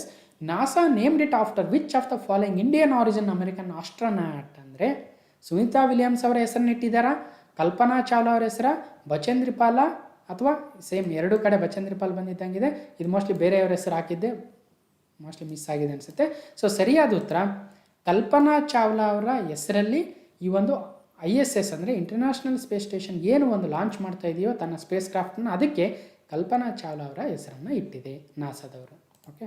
ಇಲ್ಲಿ ನೋಡಿ, ಅಮೆರಿಕದ ಗಗನ ನೌಕೆಗೆ ಕಲ್ಪನಾ ಚಾವ್ಲಾ ಹೆಸರು. ಅಂತಾರಾಷ್ಟ್ರೀಯ ಬಾಹ್ಯಾಕಾಶ ನಿಲ್ದಾಣದತ್ತ ಉಡ್ಡಯನ ಮಾಡಲಿರುವ ಅಮೆರಿಕದ ಗಗನ ನೌಕೆಯೊಂದಕ್ಕೆ ಭಾರತದ ಮೂಲದ ಅಮೆರಿಕನ್ ಗಗನಯಾತ್ರಿ ಯಾರಾಗಿದ್ದರು, ಕಲ್ಪನಾ ಚಾವ್ಲಾ ಅವರ ಹೆಸರನ್ನು ನೀಡಲಾಗಿದೆ. ಓಕೆ, ನೆನ್ಪಿಡ್ಬೇಕು. ಇವ್ರ ಬಗ್ಗೆ ಸ್ವಲ್ಪ ತಿಳ್ಕೊಳ್ಳೋದಾದರೆ ಇವರು BSc ನಮ್ಮ ದೇಶದ ಪಂಜಾಬ್ ಇಂಜಿನಿಯರಿಂಗ್ ಕಾಲೇಜಲ್ಲೇ ಮುಗಿಸಿದ್ರು, ಏರೋನಾಟಿಕಲ್ ಇಂಜಿನಿಯರಿಂಗಲ್ಲಿ 1982. ನಂತರ ಅವರು ಅಮೆರಿಕಕ್ಕೆ ಹೋಗ್ತಾರೆ.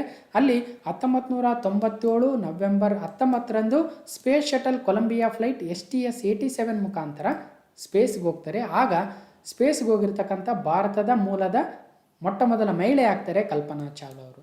ಆದರೆ ದುರಾದೃಷ್ಟವಶಾತ್ ಕಲ್ಪನಾ ಅವರು 2003 ಫೆಬ್ರವರಿ 1ರಂದು ಸ್ಪೇಸ್ ಶಟಲ್ ಕೊಲಂಬಿಯಾ STS-107 ಮುಖಾಂತರ ಅವರು ಸ್ಪೇಸ್ಗೆ ಹೋದಾಗ ಅದು ಇನ್ನೇನು ಲ್ಯಾಂಡ್ ಆಗಬೇಕಾಗಿತ್ತು. ಆಗ ಅಲ್ಲೇನಾಗುತ್ತೆ, ಒಂದು ಅಪಘಾತ ಆಗುತ್ತೆ. ಆ ಅಪಘಾತದಲ್ಲಿ ಆ ಕ್ರೂ ಮೆಂಬರ್ಸ್ ಎಲ್ಲ ಸಾಯ್ತಾರೆ, ಅದರಲ್ಲಿ ಕಲ್ಪನಾ ಚಾವ್ಲಾ ಅವರು ಸಾಯ್ತಾರೆ. ಸೊ ನೆನ್ಪಿಡ್ಬೇಕು. ಓಕೆ. 18ನೇ ಪ್ರಶ್ನೆ, ಕೇಂದ್ರ ಸರ್ಕಾರದ ಕೈಗಾರಿಕೆ ಮತ್ತು ಆಂತರಿಕ ವ್ಯಾಪಾರ ಉತ್ತೇಜನಾ ಇಲಾಖೆಯು ಅಂದರೆ department of promotion of industry and internal trade DPIITಯು ಬಿಡುಗಡೆ ಮಾಡುವ ಸ್ಟಾರ್ಟಪ್ ರ್ಯಾಂಕಿಂಗ್ 2019ರಲ್ಲಿ ಅತ್ಯುನ್ನತ ಸಾಧನೆ ಮಾಡಿದ ರಾಜ್ಯ ಯಾವುದು? ಓಕೆ.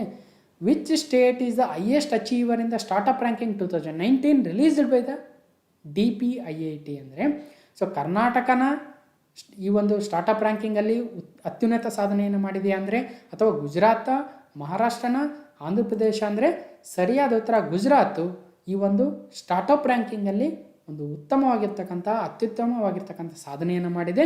ಈ ರ್ಯಾಂಕಿಂಗನ್ನು ಯಾವ ಒಂದು ಡಿಪಾರ್ಟ್ಮೆಂಟು ಯಾರು ಬಿಡ್ತಾರೆ ಅಂದರೆ ಕೇಂದ್ರ ಸರ್ಕಾರದ ಕೈಗಾರಿಕಾ ಮತ್ತು ಆಂತರಿಕ ವ್ಯಾಪಾರ ಉತ್ತೇಜನ ಇಲಾಖೆ ಅಥವಾ department for promotion of industry and internal trade. ಇಲ್ಲಿ ಏನಾಗುತ್ತೆ ಅಂದರೆ ನೋಡಿ, ಕೇಂದ್ರ ಸರ್ಕಾರ ಅಥವಾ ಯಾವುದೋ ಒಂದು ಅಂತಾರಾಷ್ಟ್ರೀಯ ಸಂಸ್ಥೆ, ಅದು UN ಆಗಿರ್ಬೋದು ಅಥವಾ ಅಮೆರಿಕದ ಯಾವುದೋ ಸಂಸ್ಥೆಗಳಾಗಿರ್ಬೋದು, IMF ಆಗಿರ್ಬೋದು, ವರ್ಲ್ಡ್ ಬ್ಯಾಂಕ್ ಆಗಿರ್ಬೋದು, ಈ ರೀತಿಯ ಸಂಸ್ಥೆಗಳು ಬಿಡ್ತಕ್ಕಂಥ ರ್ಯಾಂಕಿಂಗ್ಗಳು ಇಂಪಾರ್ಟೆಂಟ್ ಆಗ್ತವೆ. ಬೇರೆ ಬೇರೆ ಸಣ್ಣ ಪುಟ್ಟ ಸಂಸ್ಥೆಗಳು ಮಾಡ್ತಕ್ಕಂಥ ರ್ಯಾಂಕಿಂಗು ಅಷ್ಟು ಇಂಪಾರ್ಟೆಂಟ್ ಆಗಲ್ಲ. ಆದ್ದರಿಂದ ನಾನು ಕೇಂದ್ರ ಸರ್ಕಾರ ಅಂತಾರಾಷ್ಟ್ರೀಯ ಸಂಸ್ಥೆಗಳು ಮಾಡ್ತಕ್ಕಂಥ ರ್ಯಾಂಕಿಂಗ್ಗಳನ್ನ ನಾನು ಜಾಸ್ತಿ ಕರೆಂಟ್ ಇವೆಂಟ್ಸಲ್ಲಿ ತರ್ತಕ್ಕಂಥದ್ದು. ನೋಡಿ, ಕೇಂದ್ರ ಸರ್ಕಾರದ ಸ್ಟಾರ್ಟಪ್ ರ್ಯಾಂಕಿಂಗ್ ಪಟ್ಟಿ ಪ್ರಕಟ ಗುಜರಾತ್ ಫಸ್ಟ್ ರಾಜ್ಯ ಬೆಸ್ಟು. ಅಂದರೆ ಸ್ಟಾರ್ಟಪ್ಗಳ ಹಬ್ಬೆಂದೇ ಖ್ಯಾತಿ ಪಡೆದಿರುವ ಕರ್ನಾಟಕವು ಸ್ಟಾರ್ಟಪ್ ರ್ಯಾಂಕಿಂಗ್ 2019ರಲ್ಲಿ ಅಮೋಘ ಸಾಧನೆಯನ್ನು ಮಾಡಿದ್ದು ಗುಜರಾತ್ ನಂತರದ ಸ್ಥಾನದಲ್ಲಿದೆ. ಅಂದರೆ ಅತ್ಯುನ್ನತ ಸಾಧನೆಯನ್ನು ಮಾಡಿರ್ತಕ್ಕಂಥ ರಾಜ್ಯ ಗುಜರಾತ್ ಆದರೆ ಅಂದರೆ 100% ತೆಗೆದುಕೊಂಡಿರ್ತಕ್ಕಂಥದ್ದು. ಇನ್ನು ಕೇಂದ್ರಾಡಳಿತ ಪ್ರದೇಶಗಳಲ್ಲಿ ಅಂಡಮಾನ್ ನಿಕೋಬಾರು ಒಳ್ಳೆಯ ಸಾಧನೆಯನ್ನು ಮಾಡಿದೆ. ಇದು ಅತ್ಯುನ್ನತ ಸಾಧನೆಯ ರಾಜ್ಯ ಆದರೆ ಅತ್ಯುತ್ತಮ ಸಾಧನೆ ಮಾಡಿದ ರಾಜ್ಯ ಕರ್ನಾಟಕ ಮತ್ತು ಕೇರಳಗಳಾಗ್ತವೆ. ಅಂದರೆ 85ರಿಂದ 100 ಒಳಗಡೆ ಇರ್ತಕ್ಕಂಥ ಒಂದು ಪರ್ಸೆಂಟೈಲ್ ತೆಗೆದುಕೊಂಡಿದ್ದಾರೆ. ಓಕೆ, ಇಲ್ಲಿ ಮಾನದಂಡ ಏನು ಅಂದರೆ ನೋಡಿ, 7 ಮೂಲಭೂತ ಅಂಶಗಳು ಮತ್ತು 30 ಕ್ರಿಯಾ ಅಂಶಗಳ ರೂಪುರೇಷೆ ಆಧಾರದ ಮೇಲೆ ಈ ರ್ಯಾಂಕಿಂಗನ್ನು ಕೊಡ್ತಾ ಇದ್ದಾರೆ. ಅಂದರೆ ಸ್ಟಾರ್ಟಪ್ ರ್ಯಾಂಕಿಂಗ್ ಅಂದರೆ ರಾಜ್ಯಗಳು ಸ್ಟಾರ್ಟಪ್ ಸಂಬಂಧ ನೀಡುವ ಸಾಂಸ್ಥಿಕ ಬೆಂಬಲ. ಅಂದರೆ ಸ್ಟಾರ್ಟಪ್ಗಳಿಗೆ ಯಾವ ರೀತಿಯಾಗಿರ್ತಕ್ಕಂಥ ಬೆಂಬಲವನ್ನು ಆ ರಾಜ್ಯ ಸರ್ಕಾರ ನೀಡ್ತಾ ಇದೆ ಮತ್ತು ಯಾವ ರೀತಿಯ ನಿಬಂಧನೆಗಳಿದ್ದಾವೆ, ಅವು ಸರಳವಾಗಿದ್ದಾವ ಅಥವಾ ಕಠಿಣವಾಗಿದ್ದಾವ, ಮತ್ತು ಯಾವ ರೀತಿಯ ಪ್ರೋತ್ಸಾಹಕವಾಗಿರ್ತಕ್ಕಂಥ ಕ್ರಮಗಳನ್ನು ಕೈಗೊಳ್ತಾ ಇದೆ ಆ ರಾಜ್ಯ. ಪೋಷಕ ಬೆಂಬಲ, ಶೋಧನಾ ನಿಧಿ ನೆರವು, ಜಾಗೃತಿ ಮತ್ತು ಜನಸಂಪರ್ಕ ಕಾರ್ಯಕ್ರಮಗಳ ಮೂಲಭೂತ ಅಂಶಗಳಲ್ಲಿ ಈ ಒಂದು ಕನ್ಸಿಡರ್ ಮಾಡಿಕೊಂಡು ರ್ಯಾಂಕಿಂಗನ್ನು ಕೊಡ್ತಾ ಇದ್ದಾರೆ. ಓಕೆ, ನೆನ್ಪಿಡ್ಬೇಕು. 19ನೇ ಪ್ರಶ್ನೆ, ಭಾರತ ಚೀನಾ ಗಡಿಯಲ್ಲಿ ಉದ್ಭವಿಸಿರುವ ಯುದ್ಧದ ಕಾರ್ಮೋಡವನ್ನು ಕೊನೆಗಾಣಿಸಲು 2 ದೇಶಗಳು ಪಂಚಸೂತ್ರಗಳಿಗೆ ಒಪ್ಪಿಗೆಯನ್ನು ನೀಡಿವೆ. ಯಾವುವು? ಅಂದರೆ 2 countries have agreed to 5-point formula to end the war situation on India's border with China. ಏನವು ಪಂಚಸೂತ್ರಗಳು?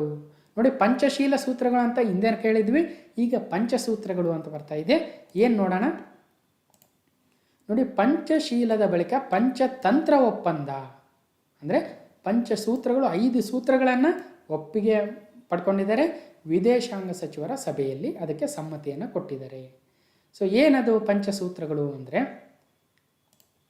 ನೋಡಿ, ಪಂಚಸೂತ್ರಗಳು ಭಾರತದ ವಿದೇಶಾಂಗ ವ್ಯವಹಾರಗಳ ಸಚಿವರಾಗಿರ್ತಕ್ಕಂಥ S ಜೈಶಂಕರ್ ಅವರು ಚೀನಾದ ವಿದೇಶಾಂಗ ಸಚಿವರಾಗಿರ್ತಕ್ಕಂಥ ವಾಂಗ್ ಯಿ ಅವರ ಜೊತೆ ಗುರುವಾರ ರಾತ್ರಿ ರಷ್ಯಾದ ಮಾಸ್ಕೋದಲ್ಲಿ ಮಾತುಕತೆಯನ್ನು ನಡೆಸ್ತಾರೆ. ಎಲ್ಲಿ ಅಂದರೆ ರಷ್ಯಾದ ಮಾಸ್ಕೋದಲ್ಲಿ.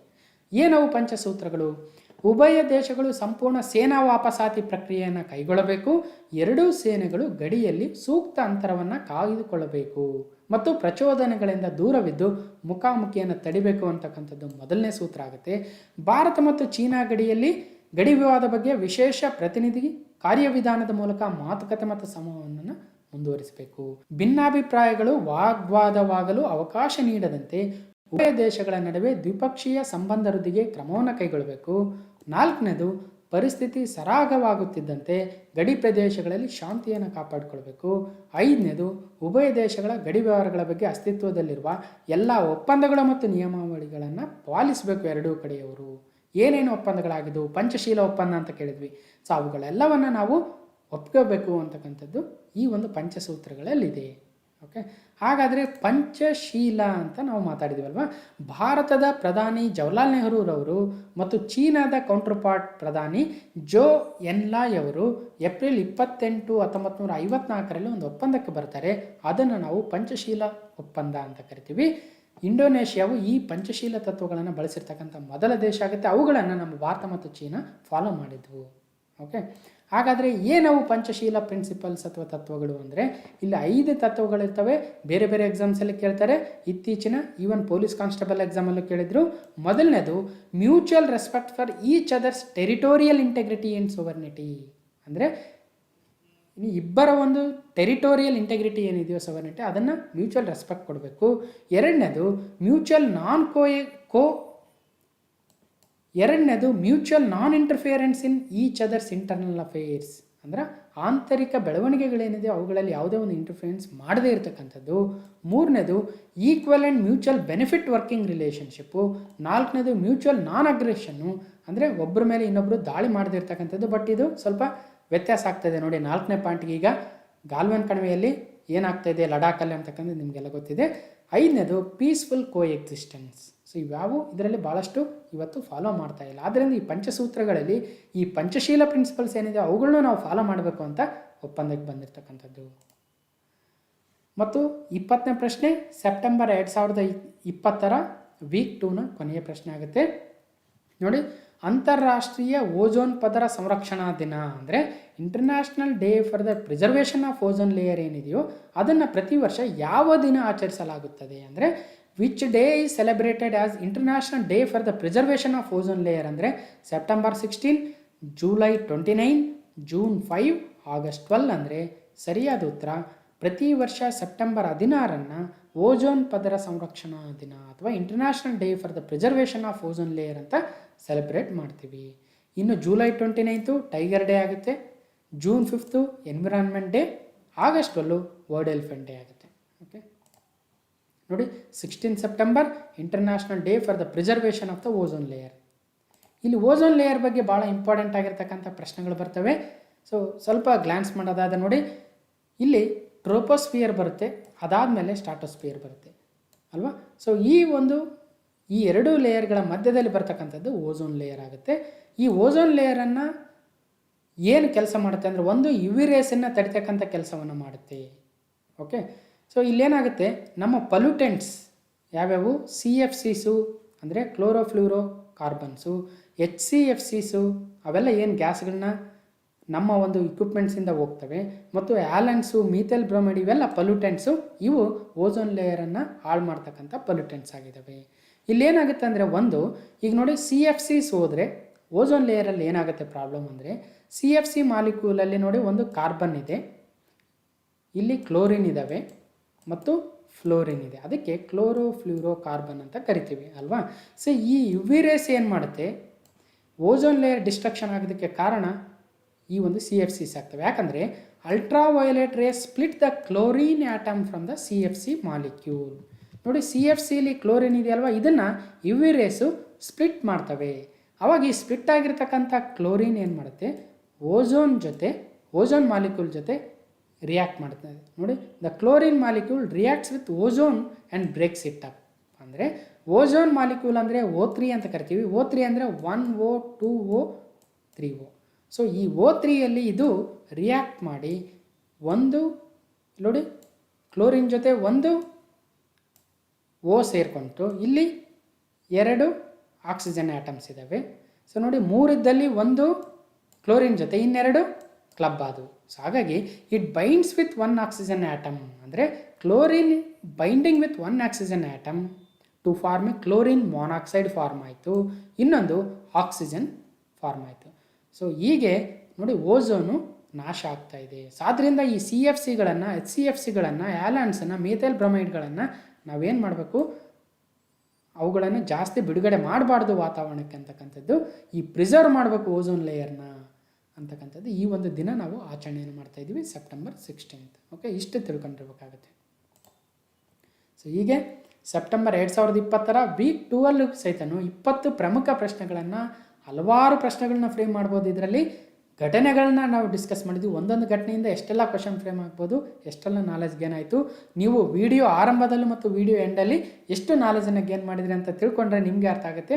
ಸೊ ವೆರಿ ಇಂಪಾರ್ಟೆಂಟ್ ಕ್ವಶನ್ಸ್ ಆಗುತ್ತೆ ಅಂತ.